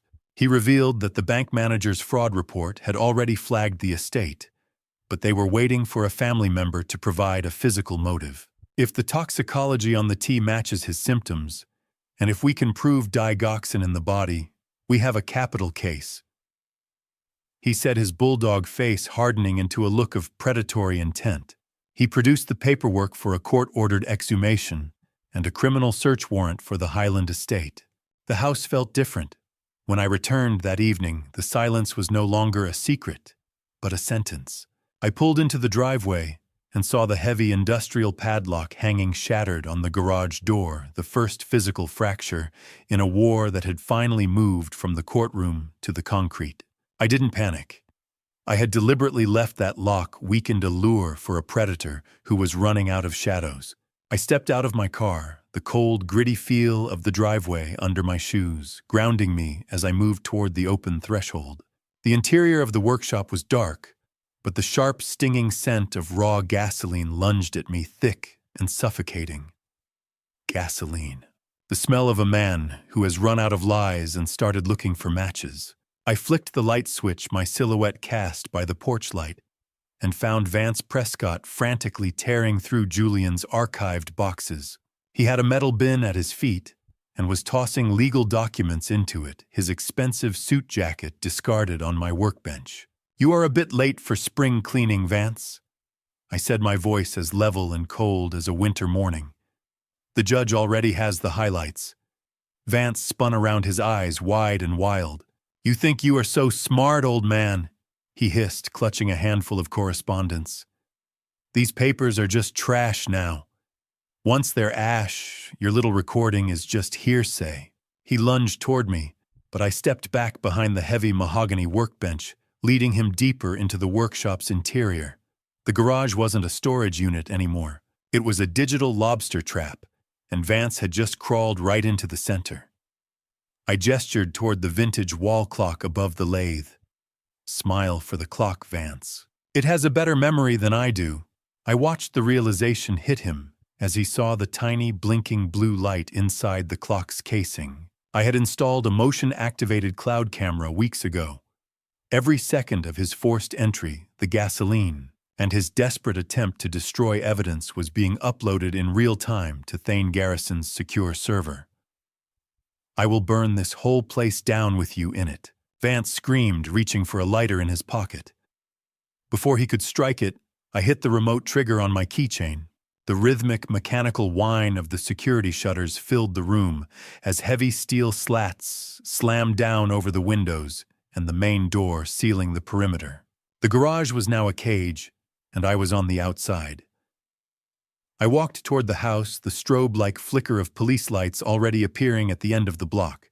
"The experts are here, Vance?" I called out over the muffled, panicked pounding of his fists against the steel door, and they brought handcuffs. As the first cruiser screeched to a halt, the blue and red lights reflecting off the metal, I saw Beatrix standing on the porch. Our exterior cameras had already caught her handing Vance the lighter, the final act of complicity. She wasn't screaming or crying. She was staring at the ground as if she could already feel the soil of Julian's grave moving. The beginner had finished the game, and as the officers stepped toward her, I realized that while I had lost a son, I had finally cleared the rot from the house he loved. There is a particular kind of silence that follows a storm, not of peace, but of the heavy, stagnant air left behind when the lies have finally run out of room to hide. The morning after the arrest of Vance Prescott and the containment of Beatrix, the Highland estate felt like a hollowed-out shell. The sun rose over Denver, a pale disk of light that offered no warmth to the foyer where Detective Garrett stood, presenting a new piece of paper that would end the Thorne legacy. He wasn't here for the adults this time. He held a warrant for 19-year-old Marigold Thorne, citing the digital forensic evidence of insurance fraud and her role as a tactical lookout. Beatrix attempted to surge forward, her hair disheveled and her voice cracking as she reverted to her protective mother persona. "She is just a child, Arthur. You can't do this to her," she shrieked, her heavy rhythmic breathing the only sound in the sudden silence. I looked at her with the clinical detachment of a man who had seen too many crime scenes. "She is an adult in the eyes of the law, Beatrix," I replied, my voice a dry rasp. "And she was an expert in the eyes of the bank when she used that laptop to drain Julian's accounts." Vance Prescott's first statement to the police had been a desperate attempt to pin the entire digital theft on his own daughter, a final betrayal that stripped away any remaining pretense of familial loyalty. Marigold didn't scream or fight like her mother. She stood at the base of the stairs, looking at me with a hollow expression that made her appear decades older. She admitted that Vance, the biological father she'd been told was dead, had groomed her into the scheme with promises of a real family and a future free of the debt Julian had purportedly left behind. Handcuffs on a teenager. It is a sound that doesn't belong in a house with this much history, but the cold, clinical click was the only fitting punctuation for her confession. "Julian loved you, Marigold," I said softly. "That is the part your father forgot to mention while he was using you as a digital locksmith. Before I expose the truth behind the hidden file that ended their game, if you are still with me, comment A or B. With one reason, was Marigold a victim of her parents, or a predator herself? Please note what follows contains recreated details for narrative purposes to convey the core message. If you prefer strictly factual retellings, you can stop here. Detective Garrett led Marigold toward the squad car, the harsh early morning sun reflecting off the cruiser's roof as they descended the porch steps. With the girl gone and Beatrix restrained, I walked into Marigold's bedroom, which still smelled of stale perfume and adolescent angst. I went straight to the bookshelf and pulled down a thick, heavy textbook. Garrett joined me as I ran my fingers over the rough texture of the spine, finding the hidden seam. It was hollowed out, containing an encrypted drive. This was the final repository of the stolen Cayman funds and the communications between the Step 2 doctors and Vance. "We have it all now," Arthur Garrett muttered. "The circle is closed. How do you mourn a girl who was busy calculating your net worth while you were making her breakfast?" As the forensic unit began their work, I opened the first file on the drive and realized the parasitic rot went even deeper.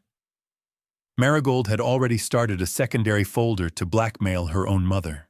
As I watched the tail lights of the police cruiser disappear, I realized that the house was finally empty of the Thornes. But the most dangerous secret was still waiting for me in the one place I hadn't looked: Julian's empty hospital bed.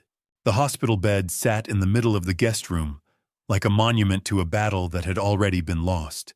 I stood in the center of the room, the air still smelling of antiseptic and stagnant grief, and realized that a master strategist never leaves the weapons in the open, they hide them in plain sight. My son had spent his final weeks in this mechanical cage, and I had been too blinded by my own sorrow to see the steel as a crime scene.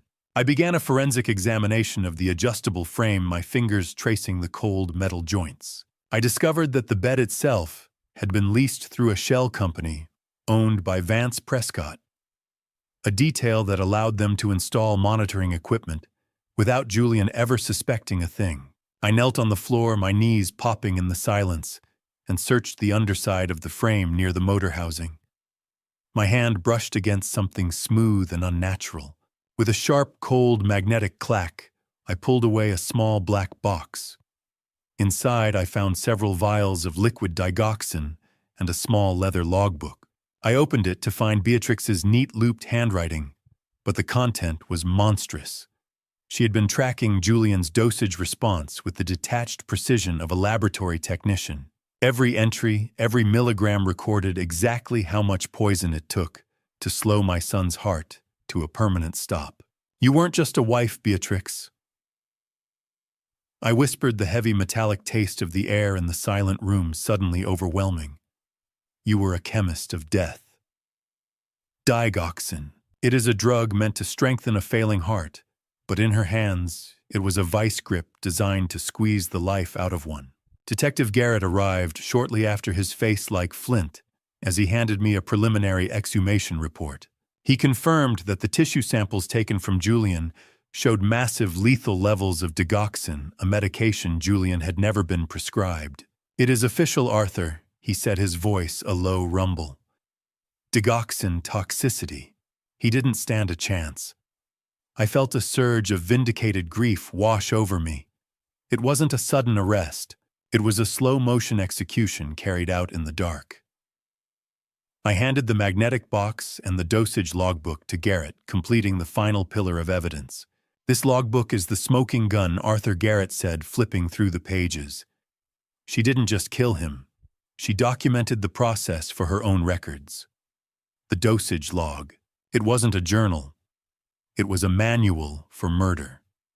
Garrett explained that the Step 2 physicians were already being rounded up by the medical board and the police. The fortress I had built with Thane had finally held, and the ghost of my son could finally rest with the truth etched into the public record. "Make sure she sees that logbook in the courtroom," I said, my voice holding a surgical finality. "I want her to know she left the receipt." Garrett pocketed the evidence and looked at me with a respect I hadn't seen before. But as he turned to leave, he dropped the final bombshell that shattered my moment of peace. Beatrix wasn't in her room, and the tracker on her car had just gone dark. She had anticipated the collapse and made one final move toward the exit. Under the pressure of the kitchen recording played back to him, Vance finally gave up her location. "She's at the Emerson Street flat," he sobbed, his breathing ragged and desperate. "She has a bug-out bag with $50,000 in cash and a forged passport under the name Elizabeth Vance. She's booked on a midnight flight to the Caymans. Please just tell the DAI cooperated." He admitted that the silver rings weren't just jewelry. They were symbols of a secret marriage they performed in January to ensure his legal claim if she were compromised. He had been planning to betray her from the start, ensuring he was the ultimate beneficiary of the sterling blood money. The DA's office recorded every word, and by the time Vance finished his confession, he had secured himself a plea agreement in exchange for his testimony. Garrett walked back into the observation room and handed me a formal charging document. "Vance Prescott has agreed to plead guilty to conspiracy to commit murder, elder abuse, and insurance fraud," he said. "In exchange for his cooperation and testimony against Beatrix, the prosecution is recommending 32 years in state prison, with a minimum of 25 years before parole eligibility. He'll be 72 years old before he sees daylight again, your current age, Arthur." I felt no satisfaction in the math, only a grim recognition that justice moved in increments. 32 years. It wasn't enough to bring Julian back, but it was enough to ensure Vance Prescott would spend the majority of his remaining life in a 6x8 cell. The man who had poisoned my son with digoxin manipulated his own daughter into financial fraud and tried to incapacitate me with benzodiazepines would die in prison, forgotten by everyone except the system that caged him. I turned away from the glass as Garrett called for backup units to move on the Emerson Street address, the silver key to the Capitol Hill apartment, feeling like a branding iron in my pocket. I realized the chase was reaching its final mile, but the man behind the glass was already a ghost in the eyes of the law. A ghost who had just signed his own epitaph in exchange for a slightly shorter sentence. "Garrett, get the sirens ready," I said, my voice hardening into a surgical edge. "We have a flight to cancel, and I want to be the one who opens that door." I moved toward the exit. My mind already blocks away at the Emerson Street flat, where Beatrix Thorne was waiting for a future that had just been erased by the man she trusted most. 32 years for Vance.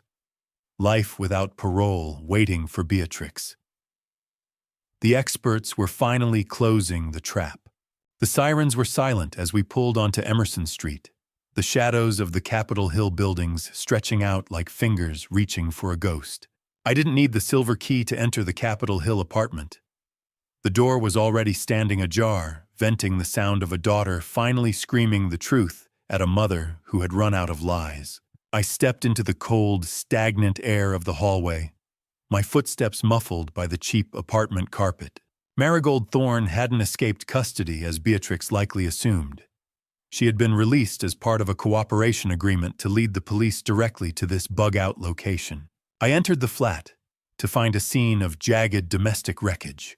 Beatrix was frantically stuffing bundles of cash into a leather travel bag, her expensive perfume clashing with the musty smell of the room. Marigold stood in her path, her face pale and etched with soul-crushing despair, holding the second silver ring she had snatched from our kitchen. "He is giving them everything," Mom Marigold cried, her voice cracking. "Vance sold us out before the handcuffs even touched his wrists." Beatrix didn't even look up, her hands trembling as she forced the zipper of the bag. "Move, Marigold.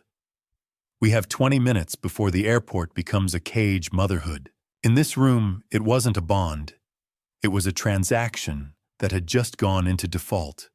Marigold's indoctrination had finally shattered under the weight of the digoxin logbook I'd found. She confronted Beatrix with a raw, bleeding honesty, revealing that while she knew about the tea used to keep Julian manageable, she never realized it was a slow-motion execution. "You made me a killer, Mom." She pleaded, the sound of her heartbreak more piercing than any siren. "You let me bring him the water while you stirred in the poison. Just confess. Tell Arthur the truth, and maybe some part of this can be saved." Beatrix finally stopped, but not to offer comfort. She looked at her daughter with a manic, cold fury. "I did it for us. For your tuition for this life, don't you dare play the saint." Now Marigold's response was a final act of renunciation. She turned to the open window and threw the silver ring, the symbol of the secret marriage between Beatrix and Vance, out into the afternoon sun. I watched the glint of the metal disappear as it fell toward the pavement 4 stories below. Beatrix was a storm that had finally run out of wind, leaving nothing but the wreckage of the lives she had passed through. I stepped into the center of the room, my presence finally pulling their eyes toward the ultimate judge. "It is over, Beatrix," I said, my voice holding an icy finality. "The experts have already weighed your soul, and you are short on every count." She collapsed against the wall, the frantic, wet sound of her sobbing filling the small space. "Arthur, please," she gasped, reaching toward me. "For Julian's memory." I looked down at the leather bag that had fallen to the floor. Spilled out next to the bundles of cash was a single plane ticket to Grand Cayman, issued to an Elizabeth Vance. I realized then that the woman who claimed to do everything for her daughter had only one ticket and one passport ready. She had always planned to leave Marigold behind to face the music alone. The single ticket sat on the floor, like a silent indictment of a mother who had never known how to love. The sirens had long faded into the Denver smog, leaving the Highland house with a silence so thick It felt like I was walking through deep water, searching for the one piece of debris that would finally prove how the ship went down. I was surgically calm, but a profound sadness anchored my steps. I returned to the estate alone, drawn to the potting shed, where Beatrix had spent so many of her contemplative hours. The structure smelled of damp earth and cedar, the evening light filtering through dusty windows in an amber glow. I began a systematic search, realizing that a woman who meticulously documented her crimes wouldn't simply throw a weapon away. She would hide it among the tools of life. I found the cruelest irony first. A hollowed-out bag of organic soil Julian had bought for my birthday was tucked at the back of a shelf, serving as a primary stash point. "You loved your perennials, Beatrix," I whispered. "Let's see what else you were growing in the dark." Hidden in plain sight was always your signature. I moved to the rear of the shed, focusing on the floorboards beneath a heavy stone planter of dormant hydrangeas.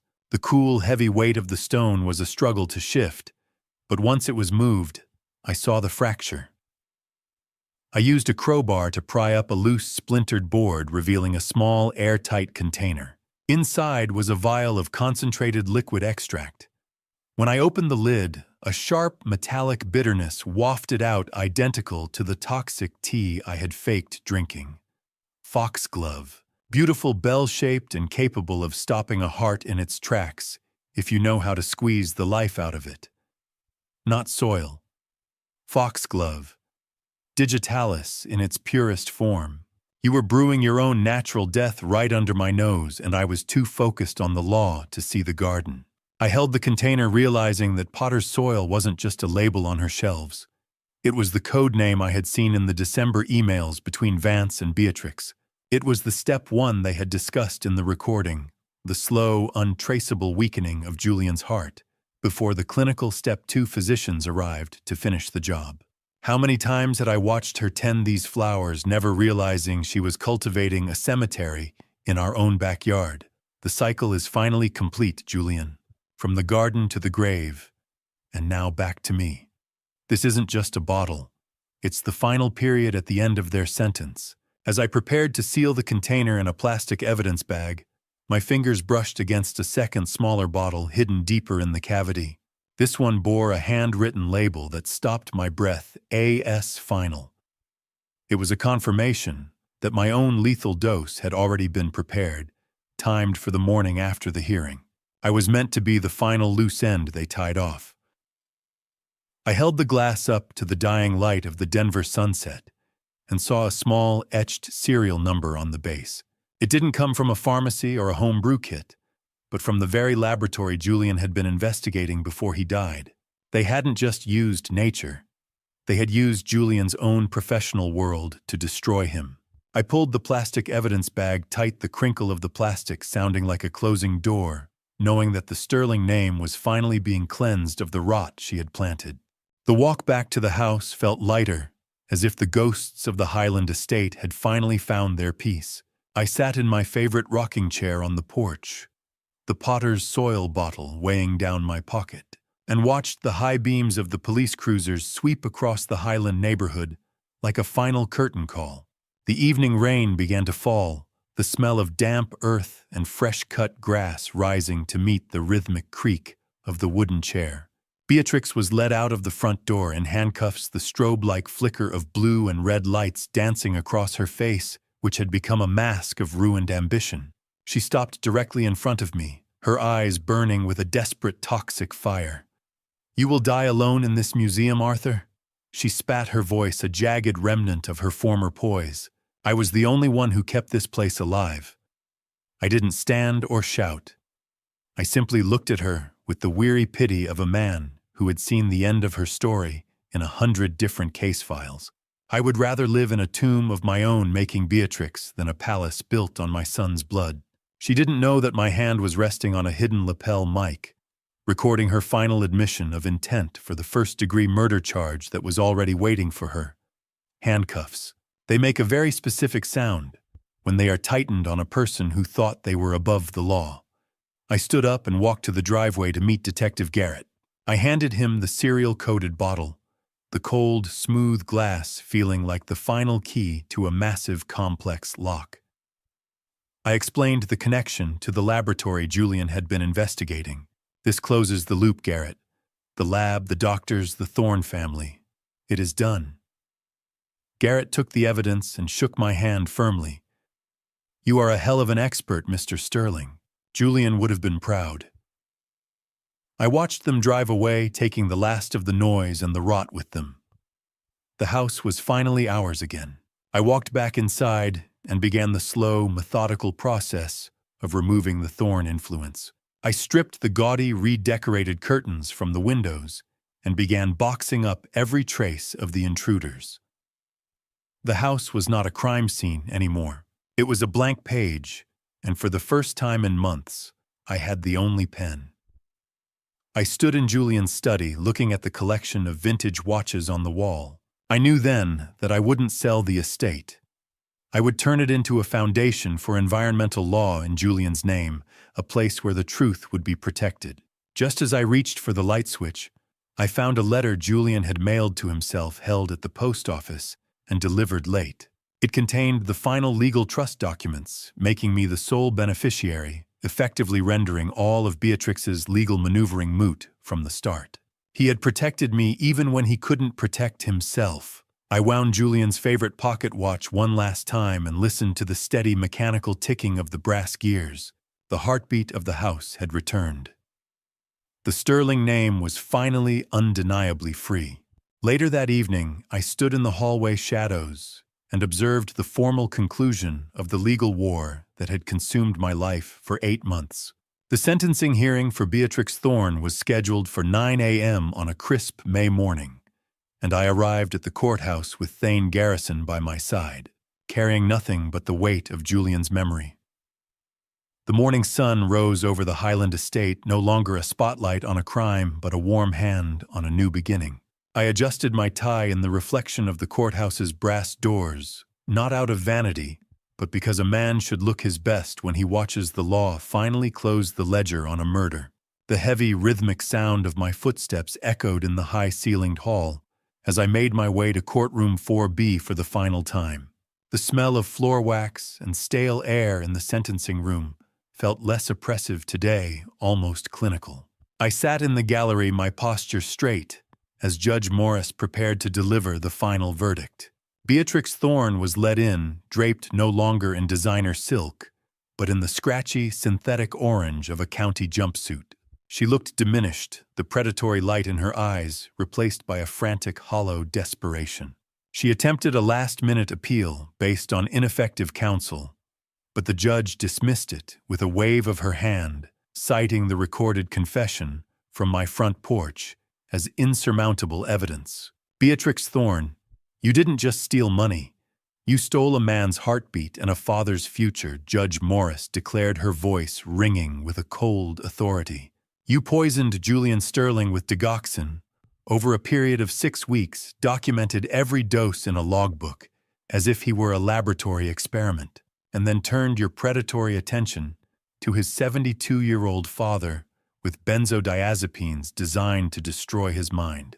This court finds your actions to be among the most calculated and cold-blooded murders this jurisdiction has seen. The sentence is life imprisonment without the possibility of parole. I watched Beatrix's face crumble, a mask of ruined ambition sliding into the abyss. Life without parole. In the Highland, that is just another way of saying the end. The bailiffs led her away, her expensive perfume replaced by the industrial smell of despair. After the courtroom emptied, I met Thane Garrison and representatives from the insurance company in a private conference room. The atmosphere was deferential. The corporate lawyers who had once been obstacles were now eager to finalize the redirected payout under Colorado's Slayer rule. Because a murderer cannot profit from their crime. The $220,000 life insurance benefit that Beatrix had fraudulently changed to her name was formally transferred back to Julian's estate, with me as the sole executor and beneficiary. Additionally, the recovered funds from the Cayman accounts, $47,800, and the $87,500 from Julian's savings account, were returned in full. The $50,000 Julian had left in the airport bag, minus the $1,800 I'd paid for the lab analysis, and a portion used for legal retainers, was added to the estate. In total, the settlement recovered over $400,000 in assets, ensuring that Julian's life work and legacy would be protected. We have waived the standard processing period, Mr. Sterling, given the extraordinary circumstances, the lead representative said, sliding a stack of documents toward me. What is the cash value of a son's laughter? The insurance company had a number, but they were off by an infinity. It was never about the money, I told them, my voice holding a stoic triumph, but I will make sure every cent of it burns a hole in the memory of what she tried to do. I signed the final release forms with a hand that didn't tremble, officially ending the legal battle that had begun with a suspicious phone call from an airport baggage handler 8 months ago. Marigold Thorne stood by the marble base of the Lady Justice statue, her shadow long and thin against the white stone. I didn't reach for my car keys. I stood frozen as the girl who had helped drain my son's life force took a step toward me. Her eyes devoid of the youthful spark I'd seen when she first arrived at the Highland estate. She looked fragile, stripped of the Thorne arrogance, and she revealed that she had been released into a supervised halfway house program for her cooperation with the district attorney. She wasn't seeking my forgiveness, which was a mercy because I wasn't prepared to give it. Instead, she handed me a small leather-bound notebook. It was Julian's real field journal, the one she had kept hidden from Beatrix, even when her father tried to pin the whole fraud on her. I've renounced her, Arthur. She whispered, her voice barely audible over the Denver traffic. I legally changed my name this morning. I'm Marigold Sterling now. I want to carry the weight of what I helped tarnish. I took the book from her, feeling the coarse, aged texture of the leather. She told me Julian's last recorded words weren't about the pain or the betrayal, but about a memory of me teaching him to fly a kite at Sloan's Lake.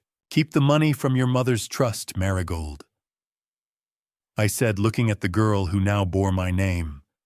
I hope you find a way to earn a life that doesn't require a lawyer. I left her standing in the shadow of justice and drove toward the water. The multi-million-dollar check was still a heavy weight in my pocket, but as I pulled into Sloan's Lake Park, it felt like paper and nothing more. I walked the perimeter, the smell of lake water and evening grass filling my lungs. A kite, a string, some paper, and a gust of wind. It's a fragile thing to hold on to when the world is trying to cut the line.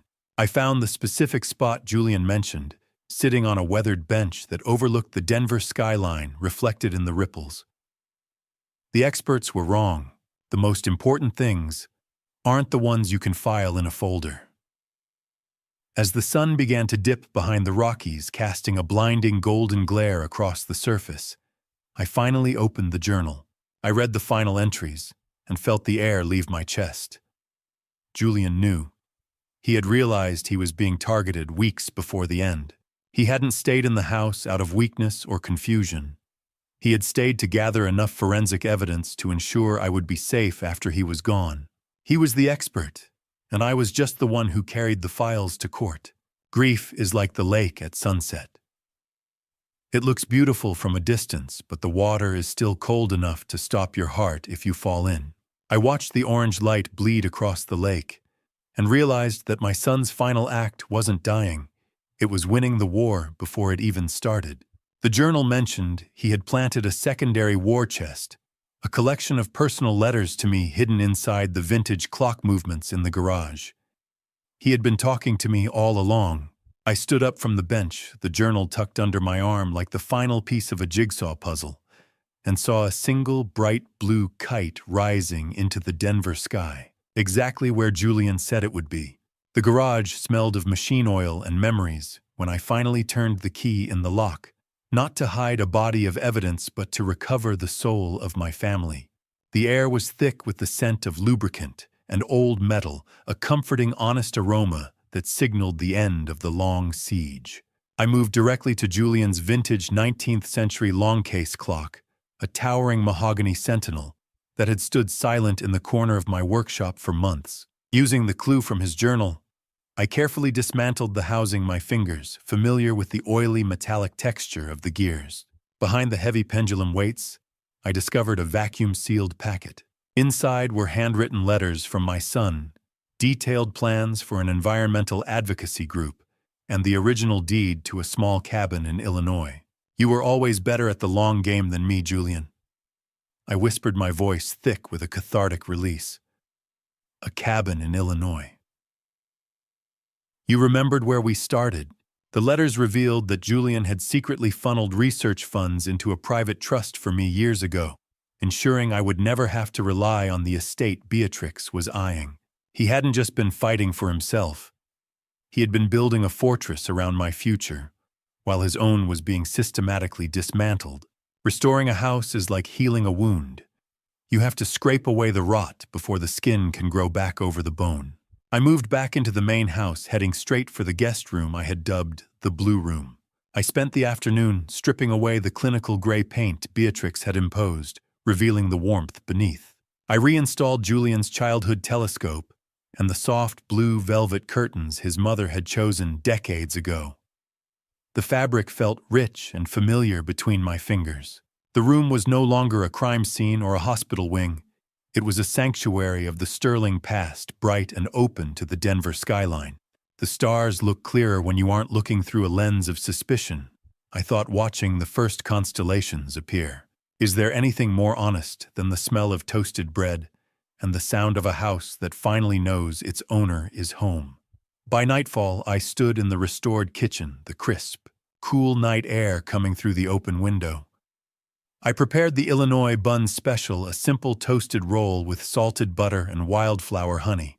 I ate at the island, where I once recorded a conspiracy, but now the only sound was the rhythmic, comforting tick-tock of the long case clock. I found one final note in the packet. Julian had already filed a whistleblower report with the EPA that would bankrupt the laboratory involved in his murder. My legal victory was merely the final hammer in a trap he had set months ago. Simple food for a simple truth. I murmured the sweetness of the honey, a sharp contrast to the bitterness of the past year. I realized that while I am the last Sterling, the foundation will ensure that Julian's fight for the earth continues long after my own clock stops. Good night, Julian. The house is quiet and the law is satisfied.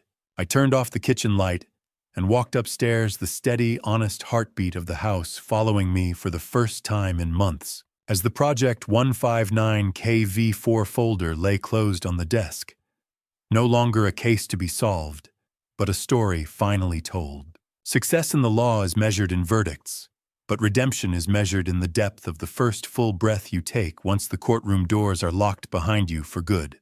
I sat in my study one final time, the room smelling of autumn air and old paper, as Thane Garrison placed the charter for the Julian Sterling Foundation for Environmental Justice on the mahogany desk. With a steady hand, I signed the document, officially transferring the recovered Cayman funds and the insurance settlement into a trust that would ensure my son's life work continued long after I was gone. This house was a fortress, Thane, I said, handing over the heavy brass keys to the board members. Now it is a lighthouse. You have left a legacy that even the thorns couldn't poison. He replied, his voice full of a noble satisfaction. I didn't tell him that the Potter's soil bottle wasn't the final strike. Before I even entered the room, I had sent a digital file to the state bar, a video I'd secured of Hunter Volos admitting his role in the conspiracy during a panicked meeting with Beatrix. By the time I crossed the state line, his career would be as dead as his conscience. I performed a final walkthrough of the empty rooms, the floorboards silent beneath my feet. I checked the wall clocks one last time, ensuring their pendulums were stilled. Silence. It used to be a threat in this house. Now it is a benediction. I picked up the single suitcase I had packed. Inside were my watchmaker's tools and Julian's field journal. I left behind the folders, the digital evidence, and the crushing weight of the investigation. The experts have left the building, I whispered to the empty foyer. It is just time now. Real time. I stopped at the front door, and ran my hand over the smooth, worn leather of the Illinois cabin deed Julian had hidden for me. It was a path back to a simpler life, a gift from a son who knew his father better than I had realized. What does a man do once the war is over? He stops counting the bullets and starts counting the stars. I stepped out onto the porch, the air crisp and biting, and locked the front door for the last time. The cold, heavy click of the lock turning felt like the final period at the end of a long, brutal sentence. I handed the key to the foundation representative and walked to my car without looking back. As I pulled onto the highway, the Rocky Mountains began shrinking in my rearview mirror, their jagged peaks surrendering to the vast, open plains. I felt the rhythmic vibration of the tires on the asphalt, a steady, honest song that matched the peace in my chest. "I'm going home, Julian," I murmured. "I am finally going home." Just as I reached for my coffee, I noticed a small envelope tucked into the back of the cabin deed. Inside was a photo Julian had taken years ago of the two of us at Sloan's Lake. On the back, in his precise scientific hand, he had written, "The best expert I ever knew." I turned the car toward the rising sun of the plains, knowing that while I left a house behind, I was carrying the only truth that ever mattered in the seat beside me. When I look back at everything that happened in my life, I realized this family story was never just about money, a house, or even revenge. It was about blindness. I trusted the wrong people, simply because they shared my roof. If there is one thing I want you to learn from my family story, it is this: never let grief or love silence your instincts. When something feels wrong, ask questions before it is too late. Many people call what happened to me a dad revenge story. Maybe it is. But the truth is that dad revenge was never my goal. Justice was. I fought because my son deserved the truth, and because no father should watch his child's life erased by greed. If my journey becomes a family story, people remember, I hope it reminds you that protecting your legacy sometimes means standing alone. Looking back, I also understand something deeper: revenge may start the fight, but truth is what finishes it. That is the real lesson behind this dad revenge path. In the darkest moments when I felt completely lost, I believed God was still guiding my steps, helping me uncover the truth piece by piece. So my advice is simple: do not repeat my mistake. Pay attention to the people around you. Protect your family. Ask the hard questions before the poison reaches the cup. If my experience as a father means anything, let it be this: justice may take time, but it always finds its way home. Thank you for staying with me until the end of this journey.